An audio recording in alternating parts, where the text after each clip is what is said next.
Man, you guys, I thought I set this for 5:45 and I thought I was only a minute late. I'm really sorry. Um, yeah, Squirrel Girl, that picture is from my mom's house at sunset last night. It was an amazing picture. Hey, everybody, welcome. Sorry it's a little bit later today. I'm really thirsty, so please just remind me to drink, Liz. Um, been on a Zoom call all day today, guys. Been on a Zoom call all day. Mods, thank you for being here. Sherry Taylor, Sam Ashby made it. Jamie Palmer, Tiffanism, Sarah from Cali.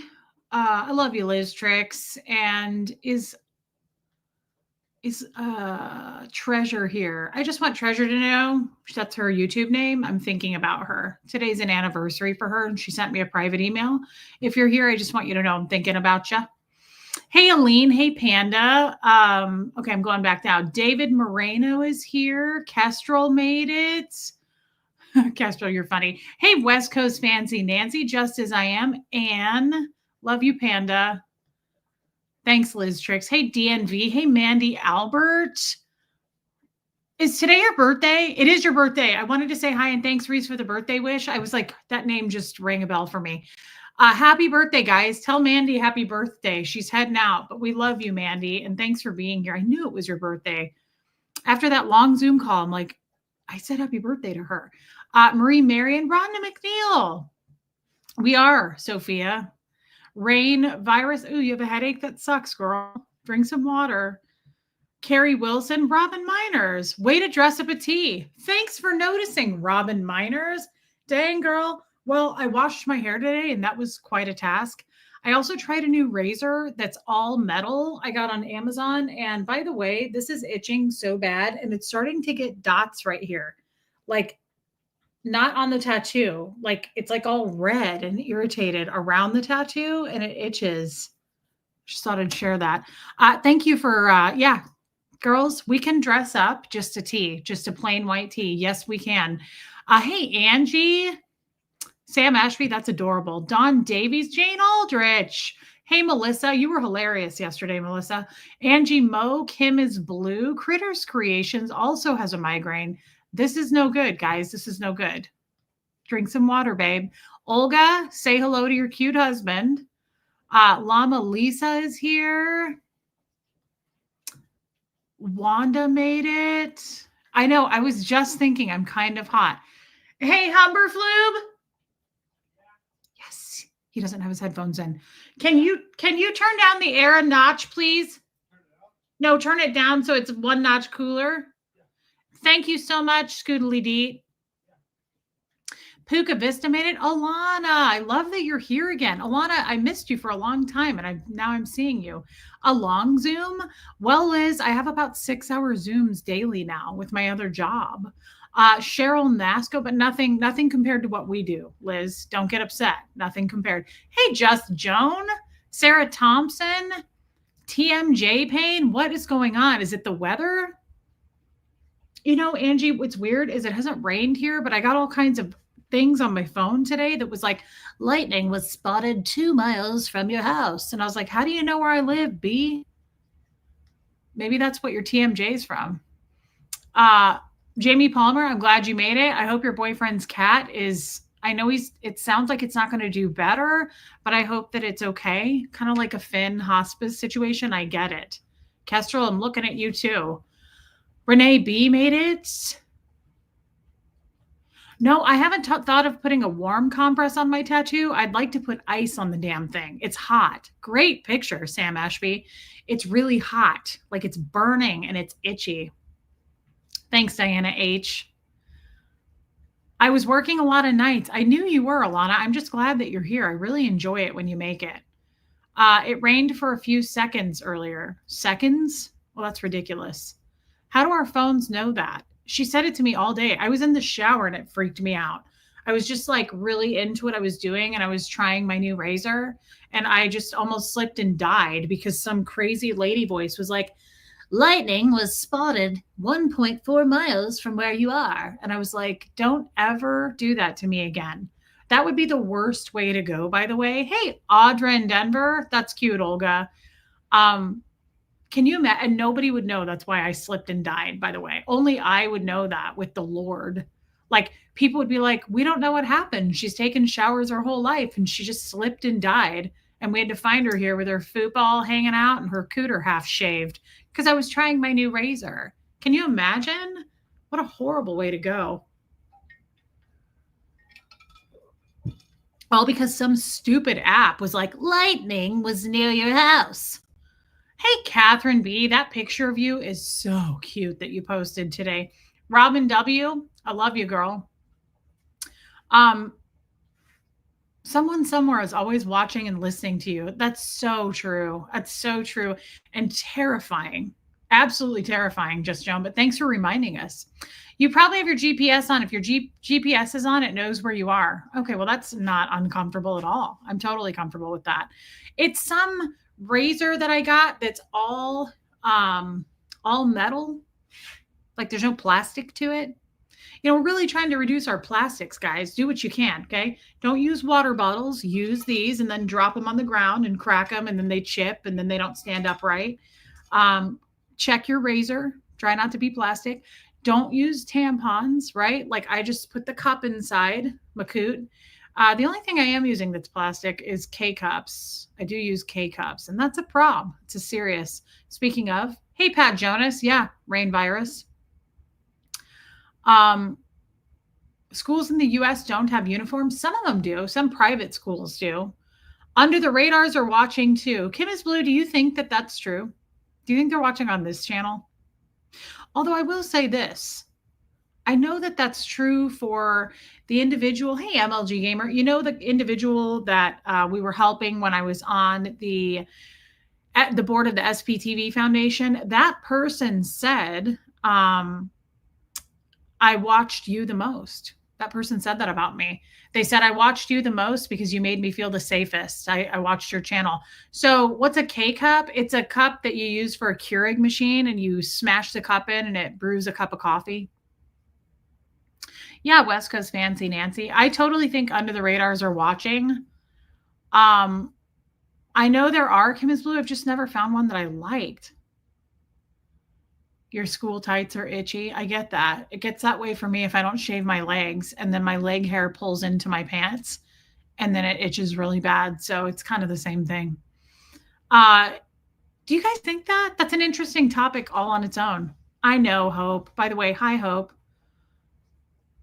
I can see why the under the radar person said that. Renee B., bless you. That is such a nice thing to say. I rarely think about that topic. I rarely think about the fact that it's so itchy, you guys. It's so itchy.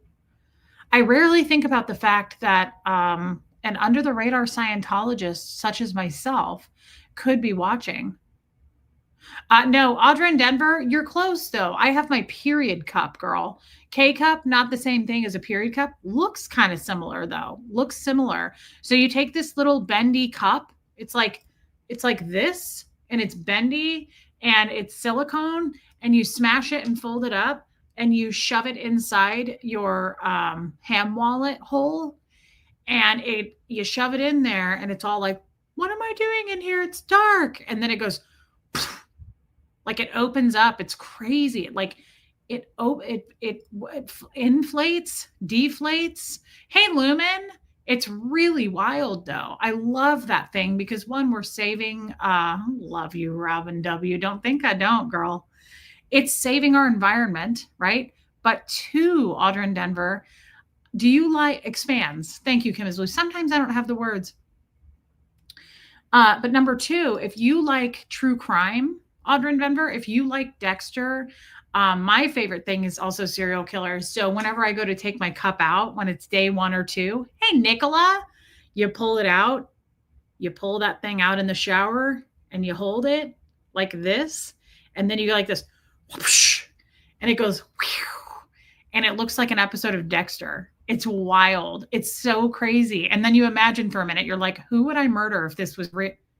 I don't imagine that. I'm just saying if someone were to imagine that, it would be an interesting imagination, would it not?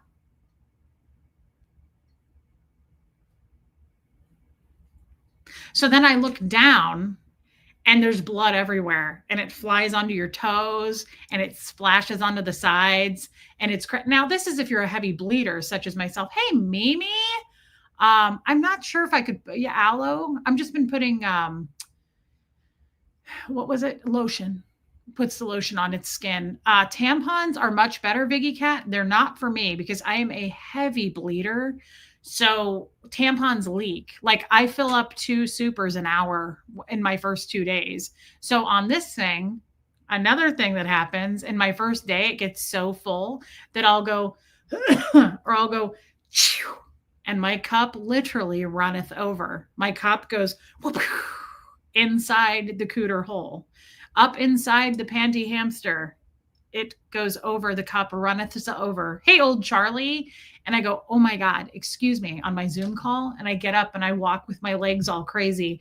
And I go, and then I go next to the toilet. I pull it out. Hey, Michelle Lynn. And I do it again. And I go, whoosh, and it flies out. And then you imagine all the people that you would have, you imagine if someone were to imagine that, all the people, because we're trying to do the right thing is what I'm trying to say. I try not to have those kind of thoughts, but to be honest, it's hard not to have those kinds of thoughts when that much blood flies and you're like, wow, is this what it would look like if I killed? But I don't think like that. How often do you empty it? So the first 2 days are the worst days for me during Shark Week. And then after that, I forget that I'm even on my period. Pikachu, that's cute. I forget that I'm even on the damn thing. So the first 2 days are super heavy days for me, and we're probably going to lose this crowd real fast. The first 2 days are the heaviest days, and I probably have to dump that thing. Sorry, Yadira. I have to dump it like 2 to 3 times in a day. And then by day 3, I forgot that it was there. I forget it's there because it's weird. The first 2 days are like floodgates, and then day 3 it's like crickets. It's so weird. It's probably because I'm 41 and I'm getting ready to dry up and shrivel off. That's too heavy, says Nicola. Just Joan, did you say something? You did. How do you think your computer knows that you searched for yesterday? How do you think they figure out the ads to send to you? Frustrating that life advances take away any and all privacy. Well, for sure. That's kind of something, it's just part of the game though. Like, you know, that going into it, at least I do, Joan. It sucks. And it's one of those freedoms I feel like, Shelly, it's one of those freedoms I feel like that have been stripped and we just have to agree to. It's kind of been taken away that like there's no privacy. You're on camera everywhere you go, right? You're being listened to on every phone conversation you have. That's super uncomf. Yes, Just Joan. Heather, flat tire on the way to work in Florida. AAA took 2 hours to tell me they effed up, sent ticket to wrong city, started new ticket. 3 hours later, still no AAA, was scheduled to work at 9, got there at 2. Well, let's put it this way. You had to work a half day today. That's kind of exciting. Hey, Katie Fulton. However, that sucks because when I was married to Jeff, I had AAA under his account, and damn, they always were really fast. I want to say in the years I was with him, I think I used it 2 or 3 times. I had a flat tire. I was driving his car on my birthday once. He was at a gesture party on my birthday. I took his car to go shopping and it overheated and I had to pull over in like the worst part of downtown Kansas City. I called AAA and they were there in like 30 minutes. That they were always really quick for me, Heather, and I'm sorry that happened to you. That sucks. Yeah, it is just extra drama. Do you want to know what Scientologists call that? Extra drama, or things that like weren't part of the plan, or something that like a child would be annoying, right? Like, thank you for your super chat, by the way. Like if someone or an adult were like getting in the way and taking up too much time on a conversation. Do you guys know what it's called? He is a bit of an ass. Kim is blue.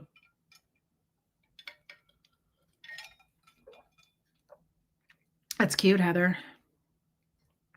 Do I ever share this word with you guys? I'm wondering if you'll know what it is. I'm waiting to see if anyone knows what it is. If I were to be annoyed with you and you were adding drama to my day, if you were adding too much time to my day, if you were slowing down, like if I'm supposed to get to this to get my statistic done in the next hour and you came in and interrupted that, do you know what that's called? I would say, I don't need this blank, or you're blank for me. Interbulated, banky. Nope. I never use this word with you guys, but I use it every day of my life as a staff member. Katie Fulton. Wow. Sophia. I wouldn't have guessed either one of you to get that. Dev T. Dev T. See that? Dev T. Do you guys know what that means? They do. You would say to a person, this is Dev T. This is Dev T. And I don't have time for it. You know what it stands for? It's the most lame ass. This is why I speak a different language. Developed traffic. It's like, really, LRH? Like, all these unnecessary words are stupid. That's just stupid. It's unnecessary. Like, it makes me think of also, hey, baby lily pad. Also, I worked in the medical field for years with physicians. They also, I feel like people who have their own language in a certain way, dick swing. Hey, Margie Bar, it's dick swinging. Some medical doctors would do it too. They'd pull out like a bunch of medical words that regular people don't know. And it's the same thing in Scientology. It's like, did we really have to say, did we have to form Dev T? Or could we have just said, like, this is annoying. This is taking, like, why wouldn't you just say, this is a waste of my time? This is time wasting. This is inefficient. That's what Dev T is. It's inefficiency. So, like, LRH, it made LRH feel even more special. It's so lame, though. It is Wanda Parks, but it's so lame. When you think about, I'd like to write down a list. I'd like to write down a list of like all the weird words that are actually words you guys wouldn't know. Like cognite. I did not realize that's not an English term at all. Propitiate. We use that term a lot, and it is a real word in the English language, but it's used differently in Scientology, which made things even more confusing. That the dude would take regular words and then give them different definitions, so that now when I'm in the real world, it's a different definition for me. But for sure, Dev T, cognite, interbulate, key in, key out, and theta, tone 40, as is, not is. Yeah, put all those words in your book. Yeah, which book? I'd have to write that down. It's so weird. When I think about that, it's just because I don't use those terms anymore. There's no one to use them with. Hey, Meredith Lynn. I guarantee you, if I had another Scientologist, though, in a room with me, we would flip probably to that lingo immediately. Like, who was I talking to? I talked to an ex-Scientologist like a week and a half ago, just for a very short time on a Zoom call. I talked to an ex-Scientologist. And you know what I said to them at the end of this call? I'd never met this person before. It was somebody I didn't know. And it was at the end of this call, I said to them, and it just came out. It's like it just falls out of my mouth. No, it's like I smell it on you. I knew this person was an ex-Scientologist. Hey, Iwa. And I said at the end of this call, I said, I don't know. I said, it just feels like a lot of third party to me. Feel like there's a lot of third party. And I didn't even realize I said it till like 10 seconds later. And I was like, I never use that word. Third party. Do you guys know what third party means? Oh, holy hell. How big is the Scientology? You're writing a book. It will be a great read. I would like to write a book one day for sure, Viggy Cat. If I were to write a book, I don't know that I would put those terms in it though, because I wouldn't want to confuse people. I don't know. That's a great point. If I were to write a book, would I put Scientology terms in the book? You don't want to lose the reader. That's a good point. I don't know. I would love to write a book someday, Viggy Cat. I just go back to, I don't feel educated enough to write. I just don't know that I'm much of a writer. I speak, but I don't write. How big is the Scientology dictionary? It's huge. There's two of them. There's the tech dictionary and there's the admin dictionary. And then there's dictionaries on at the end of every book. There's a dictionary. You would word clear in the book. Yeah, it would be tough. You'd have to have a glossary. You'd have to. But the problem is I don't want to read a book where there's a bunch of words I don't know the meaning of. I don't want to have to go to the back of the book. That's what Scientology is. You got to look up every freaking word. So I don't know if it would, I don't know if that would be smart if I were to write a book one day. I don't know if that would be smart to put those words in. Anyway, third party, Mike Rinder did. I didn't read his book.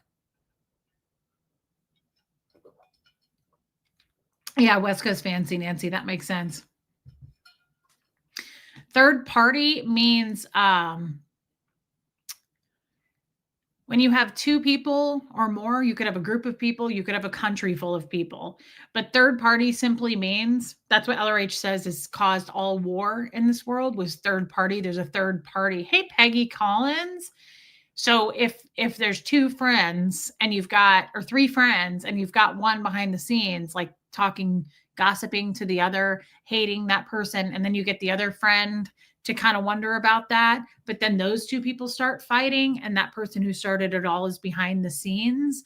That's used so much in Scientology. You'd go, I'm being third partied. So every argument is caused by a third party. That's what LRH says. Lisa Vining, welcome in. It's so weird. I wasn't intending to talk about this, but I just want to point this out. So anytime LRH, as a matter of fact, it's in the kitchen. My ethics book is in the kitchen. Anytime it's called the third party law. He wrote a law about it. Anytime two people or more are arguing, if there's an argument between two people, hey, Joanne Morrison, hey, Starlina, if there's an argument with two or more people, there's a law. Hey, Theo Hernandez, that means there's always someone behind the scenes stirring shit up. So there's a third party law. So the second, this is weird for me to talk about this because I haven't thought about it in so long. If you start disagreeing with someone within Scientology, if you're both Scientologists and you start disagreeing, immediate, like husband and wife, I did this all the time. I followed this law even with non-Scientologists. If someone started arguing with me, I'd go, there's a third party here. So who's talking bad about me? Who said what? Did somebody say something about me? And then, of course, they go, no. And you go, like you're in an auditing session, you go, okay, take a look. What are you looking at? What are you thinking about? Somebody said something. It's an automatic thing. If you're arguing with someone, that there's a third party. That's the law. LRH wrote the law. It's called the third party law. So if you are arguing with your spouse, your boss, you immediately call it and you go, there's a third party here. We're being third partied. Find the third party. It's so crazy. The things that I was trained to know and do, and I've quickly forgotten them. I'm actually kind of want to take a win on that. Blame anyone else law. Hey, Hux. Oh, thank God he's still there. Can you grab my Scientology ethics book? It's next to the sink on the countertop, closest to that white dish thing, my biotin gummies, the corner of the counter where you used to put your stuff to dry from the blender. You guys don't want to hear about this, but I need to see it. I need to see it for a minute. It's a green book. Do you see it? Yeah. Sorry. I don't have a shirt on, so. No one cares. You're a boy. And you're super ripped. No, God, no. Son. Here. What? I mean, I don't know. Nudie. Shake that cake. I wish I could not have a shirt on. Well, hi, Bobo.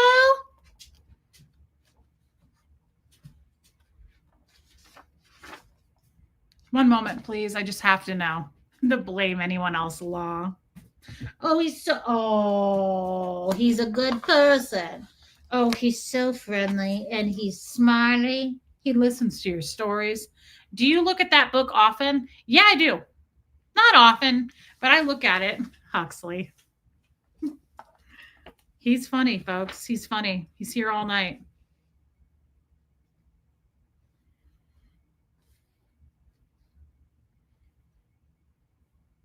This book was my Bible because I worked in ethics, and the ethics book was my literal Bible. If it makes Huxley feel better, I'll take off my shirt. You know what? Let's all take our shirts off. Hey, Debbie A. Rain. There's an entire section in it. Look, guys. Right here where my hand is, right here. The third party law. Third party, how to find one. I know. I want to tell you, Robin. Joanne Morrison, that's cute. What page? 285. Let me fix my bra. And then we'll go to the third party law. We need to know about this and then we'll move on with our lives. Is that cool with everyone? I just have to know. I have to know about it. We don't usually go into this, but take a look, everybody. The third party law, just so you know, I'm not a full-blown liar like they say I am. I have for a very long time studied the causes of violence and conflict amongst individuals and nations. Listen to this dick swinging shit. Listen to this. Listen to this. Hey, Barbara, wait. Just listen. That's LRH talking. Okay. We're all sitting down with the man right now. Listen to Rotten Beans Teeth. I have for a very long time studied the causes of violence and conflict amongst individuals and nations. What? A dick swinger. You know why? Because he was a doctor. He was a scientist. He was an admiral. He was like the cellist. Is that Martin? Did I see you yesterday? Of course I saw you. It's Righteous Gemstones. I'm merely shitting. He couldn't stop at individuals. He had to end it with nations. Nations. Who talks like that? I need to know. Does anybody in this world say, I've studied the causes of violence within individuals and nations? Come get some. Ooh, it hurts. It's not fully healed. The cellist. It's worth it, though. It's worth it. I have for a very long time studied the causes of violence and conflict amongst individuals and nations. Well, who's going to go against and challenge that? Nobody. This is why we're in the middle of the book here at this point. We are suckers for LRH. We're just intently studying. Who the hell is Chaldea? Chaldea? What is that? Is that a place or a person? Who's Chaldea?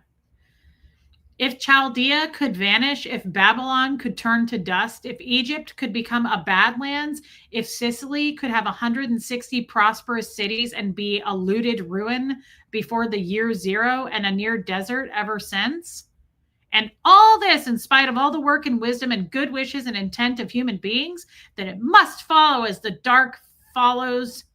It must follow as the dark follows sunset, that something must be unknown to man concerning all his works and ways. What a psycho.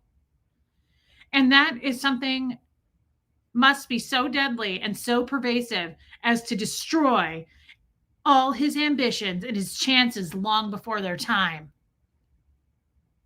All right, I need you to hear this though. He puts it in capitals, okay?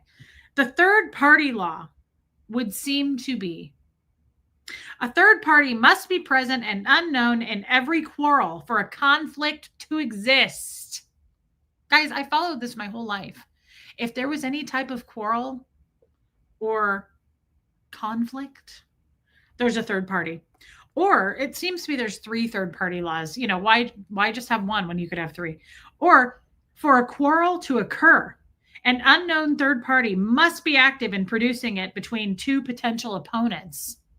Sounds serious, cellist. Do you feel that was all ridiculous while you were a Scientologist? Oh my God, Nicola, no. I believed every word of this stuff. No, I did not. Or let's read the last one. While it is commonly believed to take 2 to make a fight, a third party must exist and must develop it for actual conflict to occur. Do you see what I'm saying? So if 2 people are quarreling, fighting, arguing, conflicting, there has to be a third party. Guys, I was taught that from I know, Robin. It's very easy to see that 2 in conflict are fighting. They are very visible. What is harder to see or suspect is that a third party existed and actively promoted the quarrel. Do you get it? I had to live and breathe this. The usually unsuspected and reasonable third party, the bystander who denies any part of it, is the one that brought the conflict into existence in the first place. Liar. The hidden third party, seeming at times to be a supporter of only one side, is found to be as the instigator. That would be me, by the way. He's writing about me. This whole book's about me. This is a useful law in many dynamics. It is the cause of war. Verbatim. It is the cause of war, people. War. So do you understand? This was my Bible. And every time, I've been married 3 freaking times. I have had to pull this crap out all 3 times. Nah, not with Fred, but I've had to pull this shit out with everybody. The second anyone in Scientology, never take responsibility for anything. The second anyone in Scientology, I'm not kidding. The second that any 2 people, like you might have a little bit of a tiff with somebody, someone's going to come flying out and go, whoa, whoa, whoa. There's a third party here. You're being third partied. So when I was talking, hey, B-lady, I'm glad you're here. Reese is starting a war? No, my friend, I was reading out of the Scientology book. Like his second, wife and third party being black magic. When, you probably think this song is about you. It is about me. He hated me, and so did my father. No. Seriously, I would say that every time in Scientology. If there was any kind of a little scuffle, Miss Sassafras, if there was any kind of a little scuffadoodle, you would say, I smell a third party. Where is it? Sniff it out. That's what happens, you guys. There's always a third party. So while you're at home tonight screaming at your husband, I want you to know it's not your fault. There's a third party. And it's also his fault.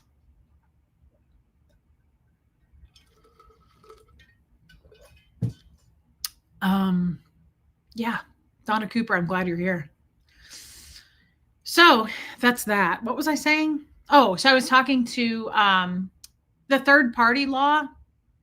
B-lady, is that in order for there to be a conflict with anyone, whether it be 2 people or 2 nations, there's always someone behind the scenes that started the conflict. Always. It's the law, B-lady. The law. The chillest.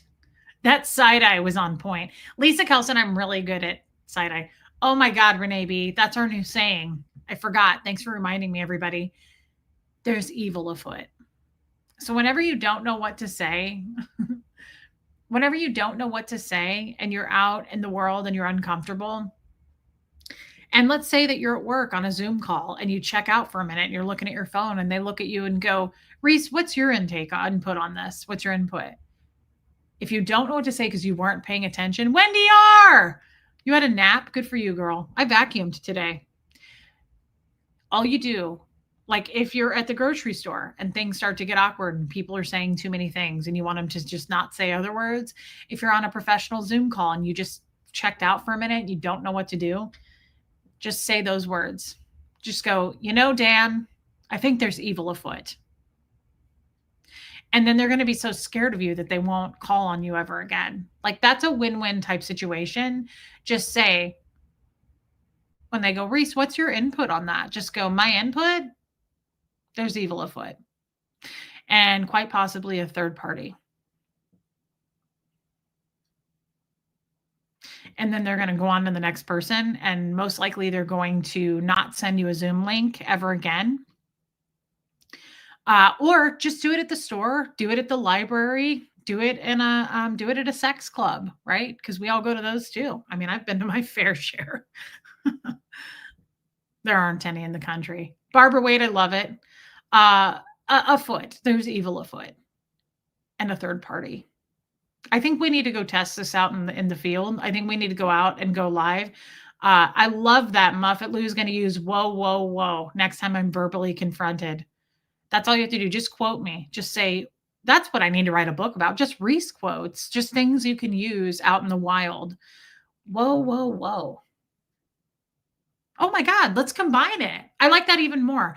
Reese, what are your thoughts? So I'm checked out. I'm on a Zoom call and I'm pretending to be paying attention when I'm really looking at stuff I shouldn't be.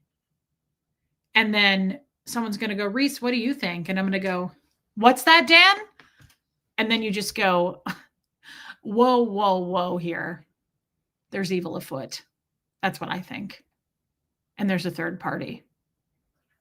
Back to you, Dan. And then they're never going to call on your ass again. It's over, right? And I think that we should try that out. Katie Fulton talks to a lot of people. Katie, will you do that? Yeah, there's evil afoot. There's a lot more to that sentence than you realize. And it really makes people think. B Lady, they're absolutely a crazy group. Joe Virus, whoa, whoa, punch. I'm the evil afoot. Joe Virus, no, no, no. That's not, violence is never the answer, Joe. Try it again, Joe. Use your words. Use your words. Try this with me, Joe. What do you think, Joe Virus? And he's like totally checked out. And he goes, oh, what do I think? Well, you know what I think. Quite frankly, whoa, whoa, whoa here. There's evil afoot. And quite possibly a third party. And then I just think you're done. Yeah. Wait, were you on a Zoom call with Dan O'Connor? I was. No, Kim is blue. I don't even know his current location. He's probably teaching in his Scientology school. Yeah, Barbara Waite says, no, Joe Virus, use your words. Wordies, things that don't put us in jail. Saying there's evil afoot is pretty much always true. Yeah, there's evil afoot. And just do it very seriously too. Like, I think we should practice how we say it. Like, I think, hey, DS Kitty Day, like, I think I'm too excited about it. There's too much excitement on my face. I need to, hold on.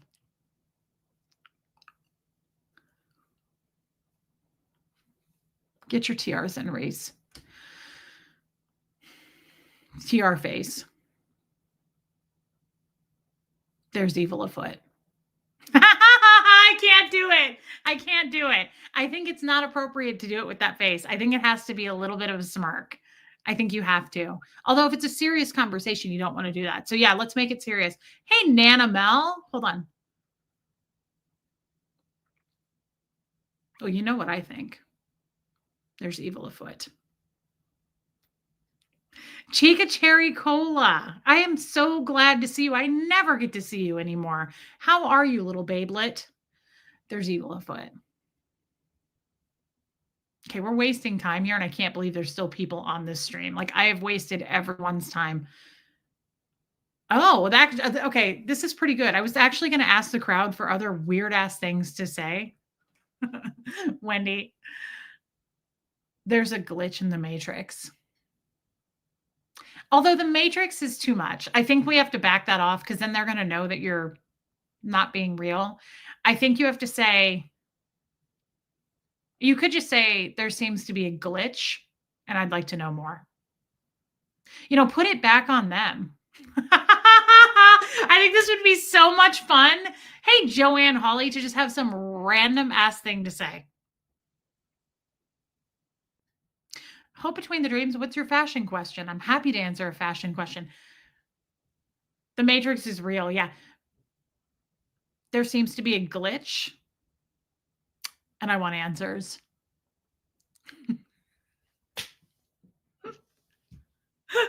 I think we should try that. You'd scare the ever-living. You wouldn't have any friends, but I don't have any friends. And so I think that I am the perfect person to test this out. I really like, though, that there's evil afoot. There's evil afoot. What was the other thing? Oh, there's a third party. I'll be using this to get very personal, more personal. I think you should really confuse people and go, I think there's a third party here. Because it's totally, you should, you know what? It'd be fun to use Scientology terms. Just throw Scientology terms out there. I'd like to know more about your cognition. And there's evil afoot. And you're the third party. Yeah. Hey, Armine. Dang, girl, it's late there. Armine, what are you doing up? Yeah, combine it all. Just throw. Here's the thing, guys.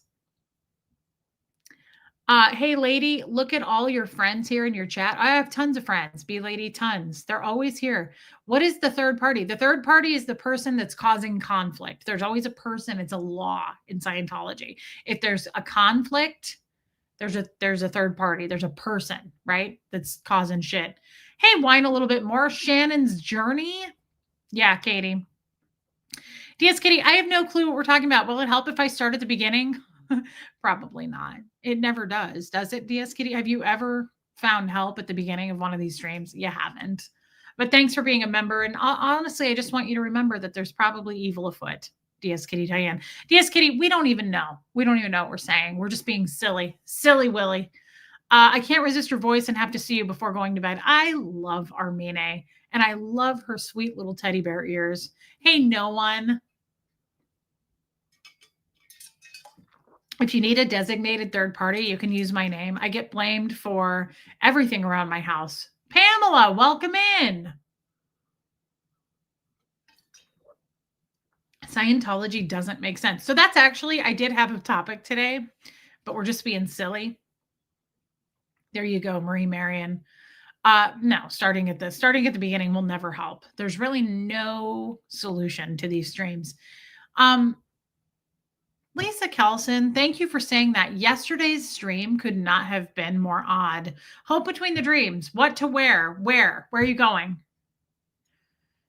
If we're always here, does that make us stalkers? Not to me. Hey, Henry's World today. I'm happy to see you again. Wow, you were here yesterday. Yesterday's stream was incredibly awkward. I thought about taking it down just because it was like worse than normal for me. But then I just thought, you know what? There's evil afoot. And there's a third party. Use your words. My TRs are telling me I don't know what I did to know whether or not he knew, but there's evil afoot. Well, that's another one that they use, Stephanie. That's great. That's another one, Katie Fulton, that you could totally use. Call me when your boobs are in. Oh my God. You call me when your boobs are in. I'm sure you're very popular. Air Supply, welcome. What was I saying? I just said something. Guys, I feel like I took one of those Benadryls, but I didn't. Oh, that's another good one to use. Katie Fulton. It was gloriously awkward. It was pretty bad. It was pretty bad yesterday. It was pretty bad. Thanks, Lisa. That's another thing they say in Scientology auditing sessions when they're getting your crimes on the cans. And you say, what did you do to that person? Bethany. And you say, what did you do to that person? And you go, well, I slept with his wife. Okay, whatever. What did you do to make you wonder whether or not she knew? That's what they say. It's the most awkward question. That's a Scientology session out of many different things they could ask, right? PJ Mack, I'm glad you're here. That's a Scientology session. So you go, what did you do to your thanks, B lady. Yesterday was all over the place. Yeah, Kim is blue. That's another way of putting it. But in a session, they have you on the cans. They're getting your crimes. They're pulling your crimes. And they go, what'd you do to your father? I lied to him about this. Okay. What did he do to make you wonder whether or not he knew? That is the most. Folks actually admit they slept with someone else. Oh my God, B lady. Scientology is a small number of people. We're all boning each other, of course. Everybody all eventually has the same last name because we all marry each other. It's incredible. What did he do to make you wonder whether or not he knew? That is the most weird. I mean, I get it, but I don't know if you guys get it. So let me give you examples of that. This is a Scientology session. What'd you do to your dad? I bleached his Grateful Dead shirt because I didn't know how to do laundry because my mom left and he just forced me to do it at the age of 6. And then he put me in lower conditions because I bleached his shirt. So really it's his fault, but let's go on with the process here. Okay. What did he do to make you wonder whether or not he knew? He walked past me and gave me a weird look. Good. What else did he do to make you wonder whether or not he knew? So that's the sex club you were talking about? Yeah, the Scientology sex club. We all bone each other in that. Everybody's answering the bone phone, vanilla bone phone. Were you ever audited when you knew Jeff was in the Jesters? Yes, but it didn't come up. It was stuff on Oh, wait, no. I was going to say stuff on Fred. The only last bits of auditing I got had to do with Fred and my dad. Every auditing I've ever had, my dad comes up. Every auditing I've ever had, my dad comes up. The jesters did not. No. What else did he do? Scientology is like a goth club. Everyone has boned everyone. It's absolutely true. So you go down that list. Oh, here we go. Reese joint birthday celebration concert with boyfriend. I like it. Kestrel, I didn't keep that quiet. I talked about sex toys in session. I just didn't give them their names. Guys, Kestrel's asking because I name all my sex toys. I don't know if you guys do. Like my favorite one, her name is Kellyanne. But there was one named Epstein because he was far too powerful and he was expensive. He had more power and finances than he should have. Why, Joe? Birthday. Okay, I'm currently using a cane and I have to wear comfy shoes. What to wear still look cute. It's going to be hot that day, 60s at night. Okay, this is great. This is fantastic. Let's see. My ex had one called Blinky because it glowed in the dark and now you see it, now you don't. That's cute. I like that name, Blinky. Okay, so let me just think for a minute. Let me just gather my thoughts because they're everywhere. They're everywhere. They're like third parties. They're everywhere. Okay, joint birthday celebration. It's a concert. So we're feeling like a boho vibe. What concert, by the way? I need to know. It's kind of like knowing his last name. I need to know if it vibes with your first name. Okay, let's see. It's a cool night, crisp, 60s, cane, comfy shoes, concert, clear skies, blanket, chair. Do we have like an unfold chair? A blankie? We're going to make out. We're going to suck face. Let's see. We want loose fitting clothing for that. Do you want him to be able to access the cooter? I would wear probably something like if you're going to wear pants, I'd do some loose, like an elastic waist so that we can just lift the thing so he can get in. Buffy, that's okay. I'm glad you made it to class. You do have we accept that. Justin, welcome. Let's see. Lisa, I need more information. Lisa, hope between the dreams. I need more information. What I'm seeing for you, I mean, I like the idea of like a maxi dress. Lisa Kelson, I like the idea of like a maxi dress for you, like flowy, get in here, like reach down in there and squeeze, get a hold of it, make out. You've got the smell of reefer in the air. You're at a concert. You've got your cane. You got your comfy shoes. You got your blankie. Crisp night. We want to make sure we have some sort of a wrap. I don't know. Here's what I'm thinking. A maxi is great. If we're going to do, Justin, I don't know who you are. And what do you mean by panel? Is that a word that we use here? I know. I'm thinking a maxi dress for her with a jean jacket is what I was thinking. Maxi dress with a jean jacket would be really cute for you, Hope. I actually had sex with one person and only this one, not any others. He was so small and so bad. My friend asked if we did it and I said no, and I wasn't lying. Wait, you've had sex with more than one person though, right? Like to wash away that bad thought? Tell us more about that, please. Hope, I need to know more. I'm thinking definite maxi or some sort of a flowy dress. Yeah, with a sweater. No maxi with a cane, says Wisconsin Barb. Okay. So then what if we did like a flowy type linen pant, kind of a crisp end of summer look?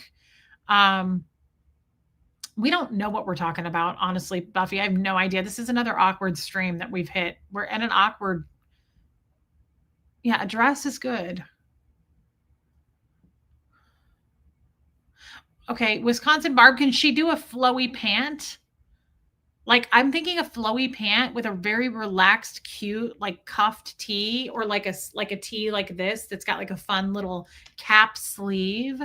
No, B lady, she's going to a concert with her boyfriend. A high-waisted pant could be uncomfortable though, Lisa, if she's like sitting or laying down.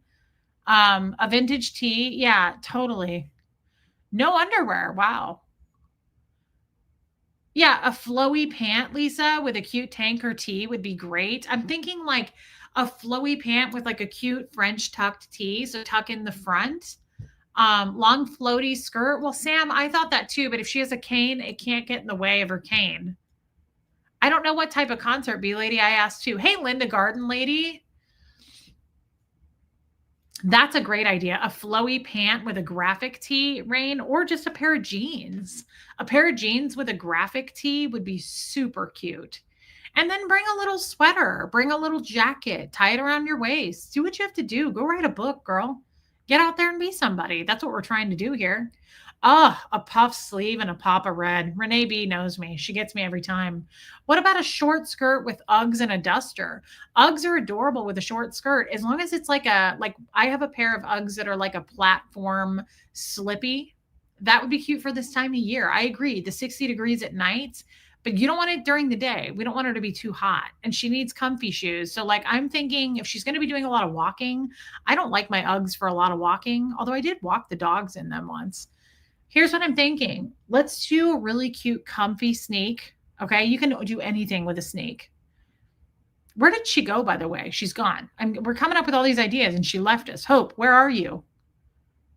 I definitely think a pop of red is smart for a concert. Also, it's win-win because when it's dark out and you're walking back to the car, you won't get hit by a car because you're wearing a pop of red and people will see you. What about a capri pant with tennis shoes and a graphic tee and a jean jacket? That's cute, Rain, but capri pants are not my thing unless it's like 2007. I don't know. But I don't do capri pants myself anymore, but that's a good thought, Rain. It's a smart thought. First row seats. Sophia's, yeah, that doesn't surprise me. Hope, what kind of music? Guys, I haven't been to a concert in a really, no, that's not true. Jeff took me to my last concert to my favorite band, The National in Kansas City, but that was a while ago. That is so cute, Barbara Waite. I'm short, curvy, and busty. Well, this is a cute idea right here. It's very boho. Jeans and an embroidered peasant top. Plus, that's cute for when it gets crisp at night. That is a cute idea. Hope, where'd you go? What kind of music? I'm over 50. I love a skinny jean capri. So here's the thing. When you say capri, like I wear pants capri length, like I will cuff a jean and wear it like a capri, but I'm not buying pants that are like 3/4 length shirts. Like I don't buy pants that are like up to my shin. I don't know what you guys mean by capri. Like I remember the old school capri pants where like they actually only go past the knee. Like I call those pantaloons. I don't even call them capri pants. I'm like, nice pantaloons. I still wear capri stuff like up that length. I love to cuff a jean, but I'm not going to I'm not buying pantaloons at Coldwater Creek. Okay. J. Jill. I'm not ready for that. I could not be happier for you. Guys, Wisconsin Barb is home from the hospital. I'm happy to hear that. Cowboy and the Crooner? What the hell? No one's ever heard of that. Is that a real band or are you just making this up? Did you just make that up? Cowboy and the Crooner. What the hell is a crooner? Look, I've been around the block. I've slept with a lot of people. I've never heard the word crooner in my life.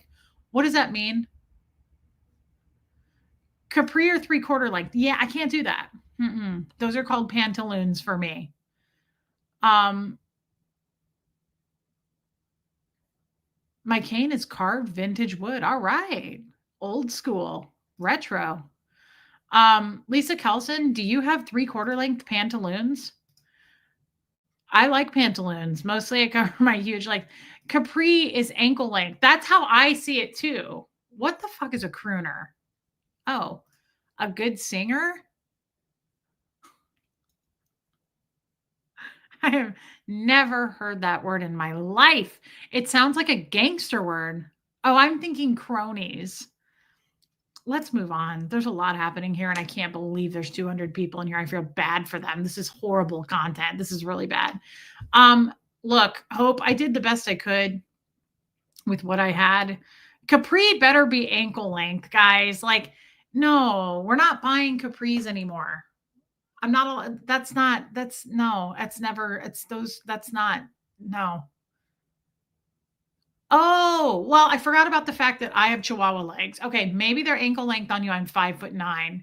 Dawn Paris, I hope you had a good birthday, babe. A singer. I didn't know that, B lady. I couldn't be more embarrassed. Um,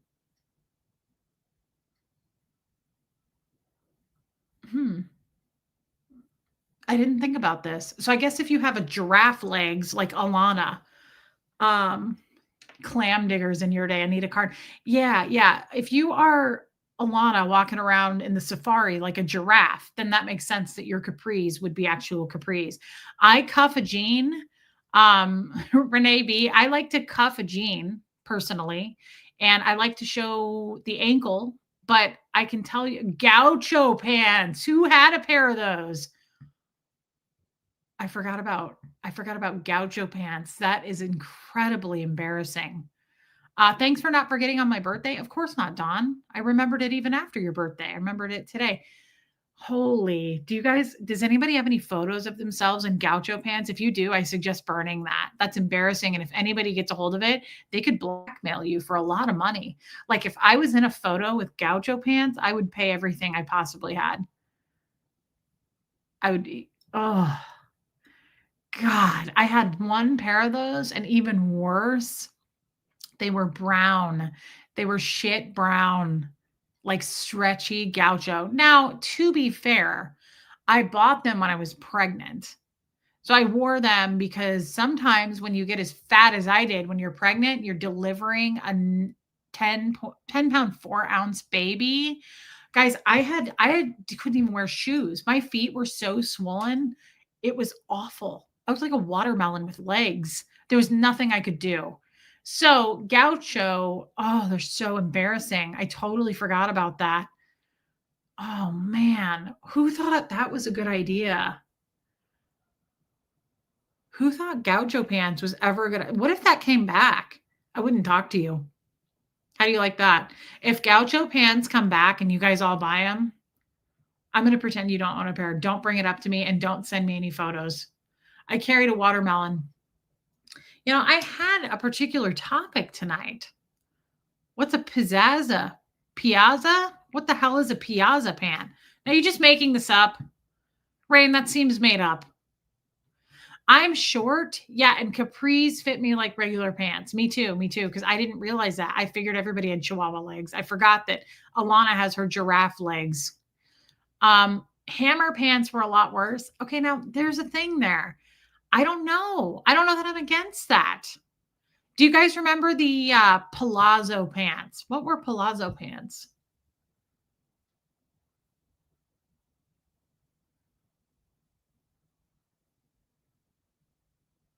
Stirrup pants. Yeah, I remember those. Well, I like overalls. Those are coming back. That's what I was going to say. Do you remember Renee B? The overalls that I bought in Bell Buckle, and they kind of had the low cooter pant. It was like hammer pants. I don't see anything wrong with that. Actually, I'm okay with that. Like the low crotch, like hammer pants, that's coming back. I might have a pair. I might actually have a pair that are Eileen Fisher, and I don't want to hear any more about it. Stirrup pants were kind of killer. They were cool, especially with scrunchy slouch socks. Ty's channel. Okay, let's talk about something real. People are starting to get pissed. Do you know how many people unsubscribed yesterday after yesterday's show? It has been a while since that many people have unsubscribed from me over one stream.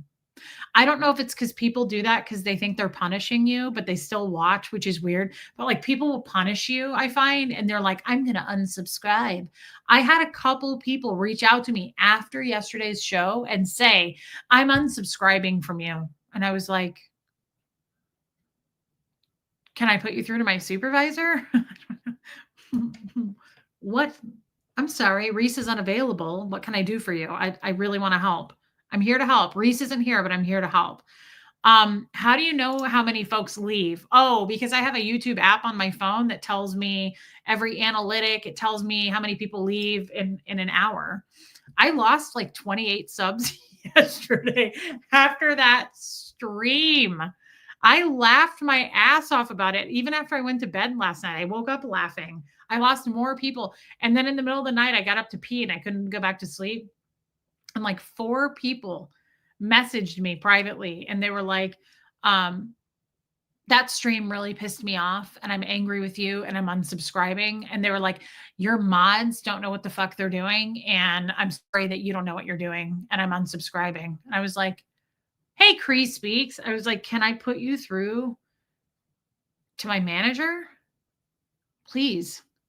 I really want you to talk to someone that's not me. Small rant. My mom calls leggings. Oh my God. I love your mom then. I think it's so fun when people call it leggings. I don't know where these people are from and why they do it, but there's no reason to rant about that. That's hilarious. Leggings. Nicole Hazelmiller. Pat Jonas is here. It's not her daughter's birthday today. It's Lydia Krause's son's birthday today. Lucas. I swam 25 meters. It's Lucas's birthday today, guys. He's so damn cute. He's on our Zoom calls. Thank you. And I'm glad that your mom calls it that. How intolerant. That is powerful right there. Well, here's the thing. When people leave now and they come to me to say that,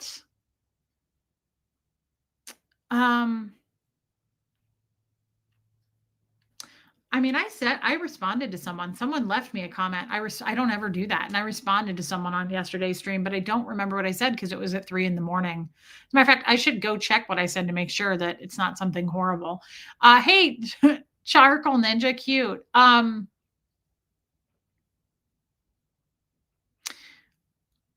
Just leave. Who cares why? Well, it goes back to a lot of people say this, like, this isn't an airport. You don't have to announce your departure. Like, it's entitled. Still needs to know what to wear. I think Hope should do I think she should do a jean. A high-waisted jean would be cute, tucked in with a graphic tee, her comfies, her vintage cane, maybe even a hat. Honestly, I think a hat would be cool and a little wrap. Bring in a little, like a thick scarf that you can wear as a wrap. Is my necklace sapphire or spinel? Crafty Carrie, thanks for asking. It's 2 separate necklaces. This is turquoise, but we all know I'm known for that fake stuff. These are heavy. These are sapphires. And then the same company made these for me as a custom piece because I love turquoise, probably fake, right? But they also did this to match the bigger sapphire one. So they made me just this little sapphire one. And I sometimes put charms on it, but thanks for asking and noticing. Love you, girl. I announce when I walk away from a stream so that you know it is subject that's polarizing. That's a little bit different, Joe, than someone messaging me a 4-paragraph message saying, there's evil afoot. That's all I did. That's what I'm going to respond to those messages from now on. There's evil afoot. And you're a third partier. No, seriously though. I love sapphires too. The P.O. box is on my channel, B Lady, but my mods can also post it. Joe, that's very different than writing to me and saying, like, one of them wrote to me and said something about like, your mods are what word did they use? Like, your mods are trash. And I was like, I don't even respond to those. I didn't respond to any of those that are hateful. It's kind of like the chat. You can be here, but if you're haters can be here, they can't be hateful. You can also reach out to me and I will respond most of the time if I have time. But if you respond to me, if you reach out hatefully like that, I'm not going to answer you. I don't have that kind of time. Do you know where I can get some really cheap jewelry? Thanks, Muffet. Guys, I was working at a store in Kansas City and I had on my wedding ring, but I stacked my husband who's died's wedding ring, Fred. I put it with the current husband. So number 2 and number 3 were together. And this lady, I was checking her out at the register and she touched my rings and she goes, do you know where I can get some cheap costume jewelry like that? And I was like, come get some. Pamela, thank you for yesterday and voicing your compassion in regard to the horrific shooting and consequential death of a fellow human being. I am stunned by how desensitized to gun crimes your country has become. Pamela, thank you for the super chat and for saying that. I absolutely think everyone's opinion is valid. And I think that was a beautiful, beautiful thing for you to say. And I appreciate that, babe. And really seriously, thank you for the super chat. It is a little bit disturbing that, I totally respect people's opinions. Like if you want to hate someone, I actually respect that. Like if it's not my place, I'm not going to tell people how to think or how to talk. But I will say it's weird to me when someone says this person was hateful and I'm glad they're dead. Okay, so you're just a hypocrite then because you're using hate with hate. They're hateful, so I'm going to be hateful. And I'm not even talking about yesterday's situation. We see it all the time in life. Like they're super hateful. I hope their mother dies. You realize you just used hate with hate. Like we're not going to do that. That's all. I don't give a shit, but it's weird to me to use hate with hate. That's all. Think whatever you want. Think whatever you want. I'm serious. Like I'm not going to rehash this shit, but in further like going forward just like it, as you know, with blood pumping through your veins and having a heart, you know, your own mind, shit like that. No group think. Like just maybe not hate with hate. Yeah, two wrongs don't make a right. Like the person might have been a bad person and hateful. People die every day that are horrible, hateful people, right? Joe, yeah, we're not going to cover this topic again. But what I'm saying is like, don't use hate with hate. Don't tell me that person was hateful and fuck them. I'm glad they're dead. It feels hypocritical to me, but that's my opinion. That's all. That's my opinion. I lost 28 subs over it. Bye. Take care. I'll be sure to connect you with the management. The lady that asked you about the jewelry, there was evil afoot. Yeah, there was evil afoot.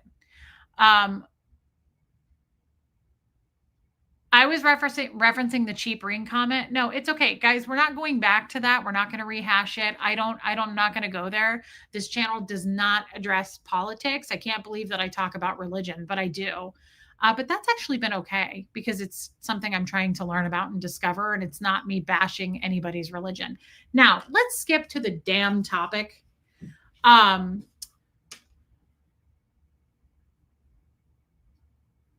That's totally okay, Bethany. That's totally okay. You don't have to deal with racism and homophobic. I'm not getting into that, Bethany. I'm not going to get into the topic of it. I'm just saying to you, hey, Pete Taylor, I'm just saying simply bigger than that, like zoom out. I don't want to use hate with hate. Racism and homophobic topics are hate. That is hate. I totally agree with you on that. I'm not denying that. I'm not saying that doesn't exist. I'm not saying any of that. There are racist, fucking homophobic people out there in this world, hateful people. But I'm not going to use hate to then justify it, right? That's all. That's all I'm saying. I'm not getting into this. I'm not getting into this. What is your kind of crazy? Oh, no question. I think the lady talking about your rings was jealous. I'm sure she was. Either way, she was super passive aggressive. She was super passive aggressive. And I agree with that. Nobody deserves to die over. I'm not getting into that because it's like dark shit. And it's not my place to tell when a person deserves to die. Like I'm not even into, I used to say the most horrific things in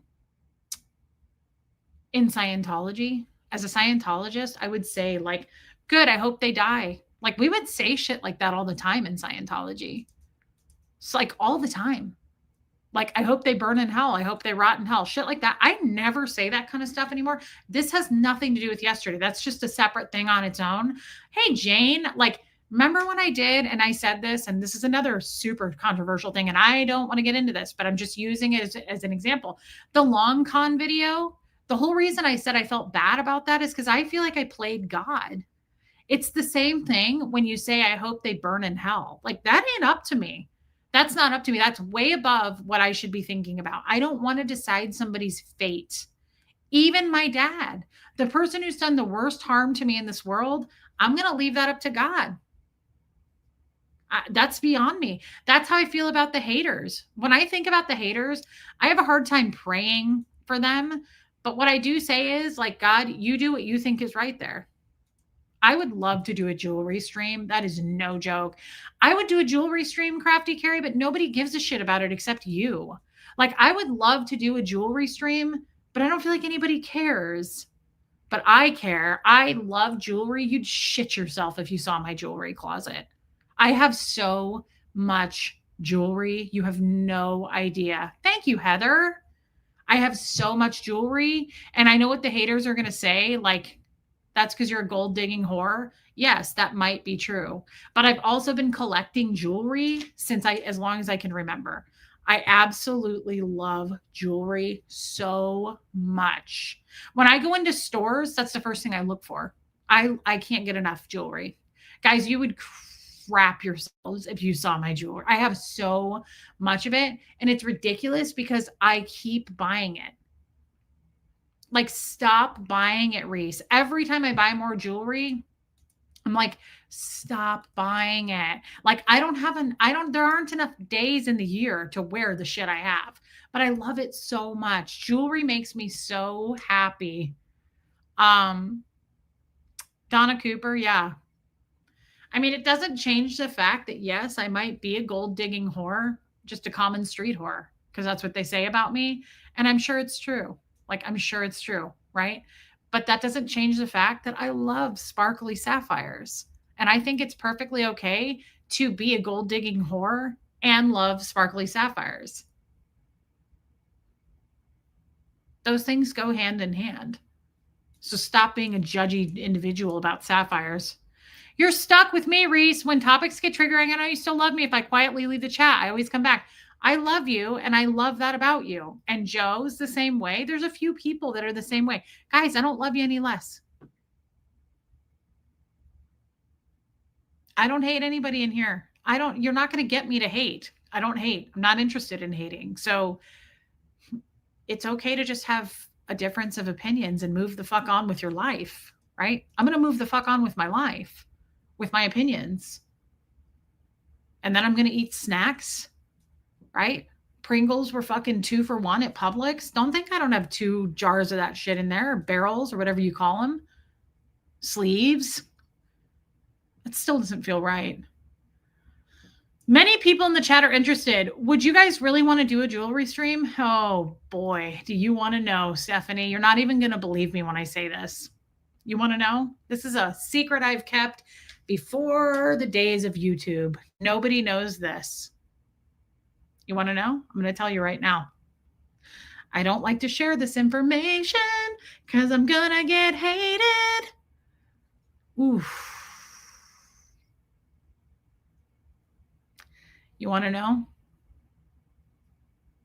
How do you store and organize your jewelry? I almost want to go take a video of it and come back. I almost want to leave the room, show it to you on a video, and come back. Kim is Blue says, don't tell too much. Don't say other words. I'll tell you. I'm not even ashamed of it. People would make fun of me for this, but I don't give a shit. I bought it with my own damn money, and I sold my house. When I sold my house, I bought all the furniture for the new house, and I bought the craziest, coolest thing you've ever seen in your life. Not too many people have seen it. I paid $3,500 for it, and it is all the way almost to the top of the ceiling. It looks like a giant door. It's a humongous. I don't want you to get robbed. Come get some. I have plenty of protection. Kim is Blue. I've been feeling a little fired up lately. Like, I would love someone to come in here. I'd like to test things out. You know what I mean? I want to know. Show it. It is a mirror that is almost, it looks like a doorway to Narnia. And it has a knob, and you open it, and it's like probably 4 feet wide, and it's probably 8 or 9 feet tall. Oh, you never saw it on a stream in KC. No, you did not.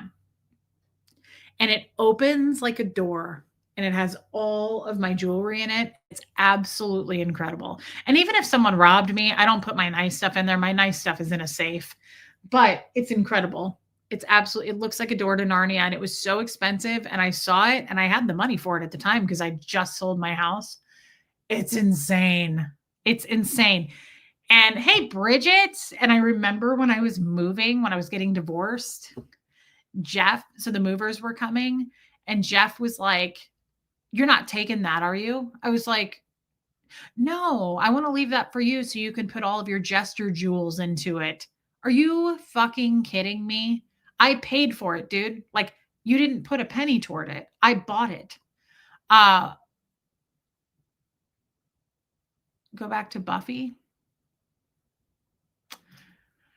Reese, my 5-year wedding anniversary is next Friday. How's this taking me to dinner that Saturday? What should I wear? All I have in my closet is LuLaRoe. Yeah, Renee B, I can. I can take a video of it and show it to you guys tomorrow. I can go back and do it right now if you want. Okay. Guys, let's help Buffy for a minute. And then I actually did have a topic, but this has become an awkward stream similar to yesterday.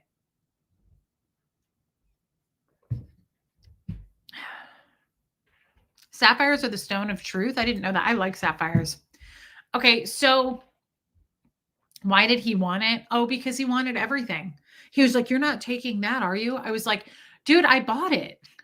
I didn't take anything I didn't buy. I'm not one of those bitches. Like, I wasn't like, he had a whole bunch of like vintage things from his mother and his first marriage and his second marriage. And like, I'm not touching any of that. I'm not going to take your stuff, but you're sure as shit going to take this. I'm taking the things I paid for.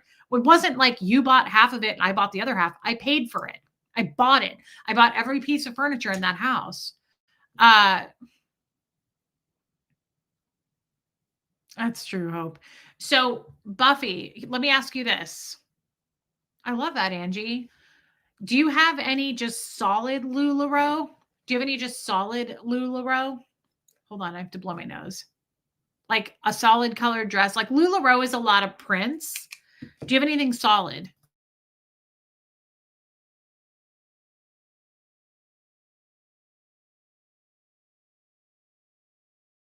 Sorry, guys, I had to do that. Okay, she says yes. Okay, Buffy, what I think you should do, I don't want you to wear anything all printed.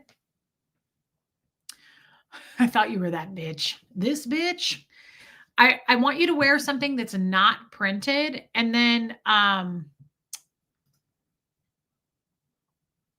oh, it's like Narnia. It's insane. It's the coolest thing I've ever seen. I've never seen anything like it. It's so cool. It is so cool. I don't know how they got it here, the movers, honestly. It has to be anchored to the wall. It is so heavy, and it's just a giant door. It's incredible. Buffy, hey, Lori Lee. Thanks, Lisa Kelson. So Buffy, I want you to wear, I've seen at, I see a lot of LuLaRoe at Goodwill for some reason, and they do have some simple basics. So I'm not going to tear down LuLaRoe because I have seen some things. I love that, Buffy, and that's a good time to try to spice things up. Here's what we're going to do. I have a plan for you. Excuse me, chat. We have to work on Buffy for a minute. It's her anniversary next Friday, guys, 5 years, and she's never blown him before. And she admitted to that yesterday in the chat. So I'm not saying anything she told me privately. And I think next Friday is the day that we're going to practice. We're going to give this a try, Buffy. We're going to shock him. We're going to surprise him. He's not going to know what got on to his lap rocket. Okay. Hey, Dawn, Lori, here's what happens. Everybody set the tone for us. Buffy, here's what we're going to do.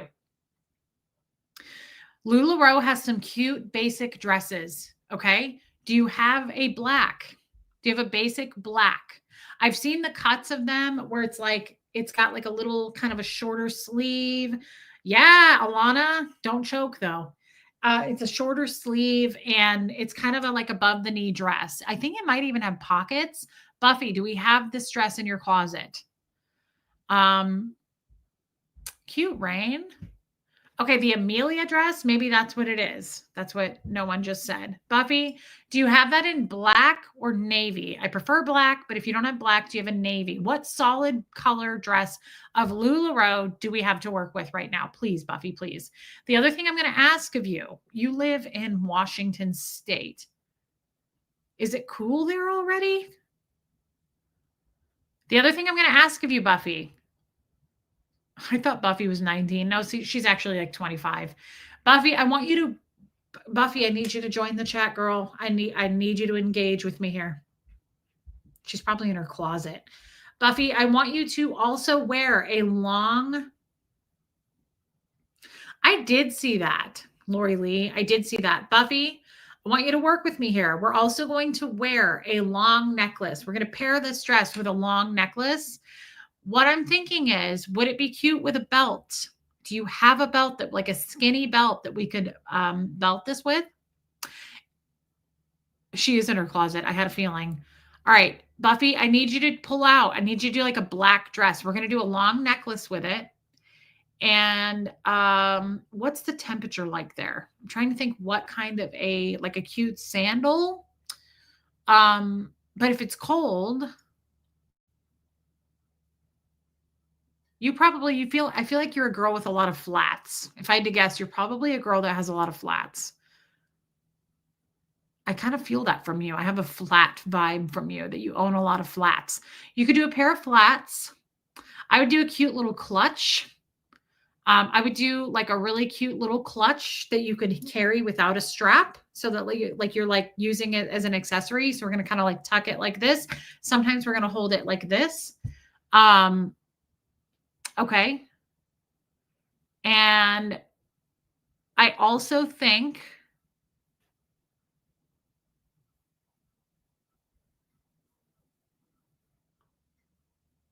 yeah, she'd be cute in a wedge, Lisa. I also think we should do a little jacket with this.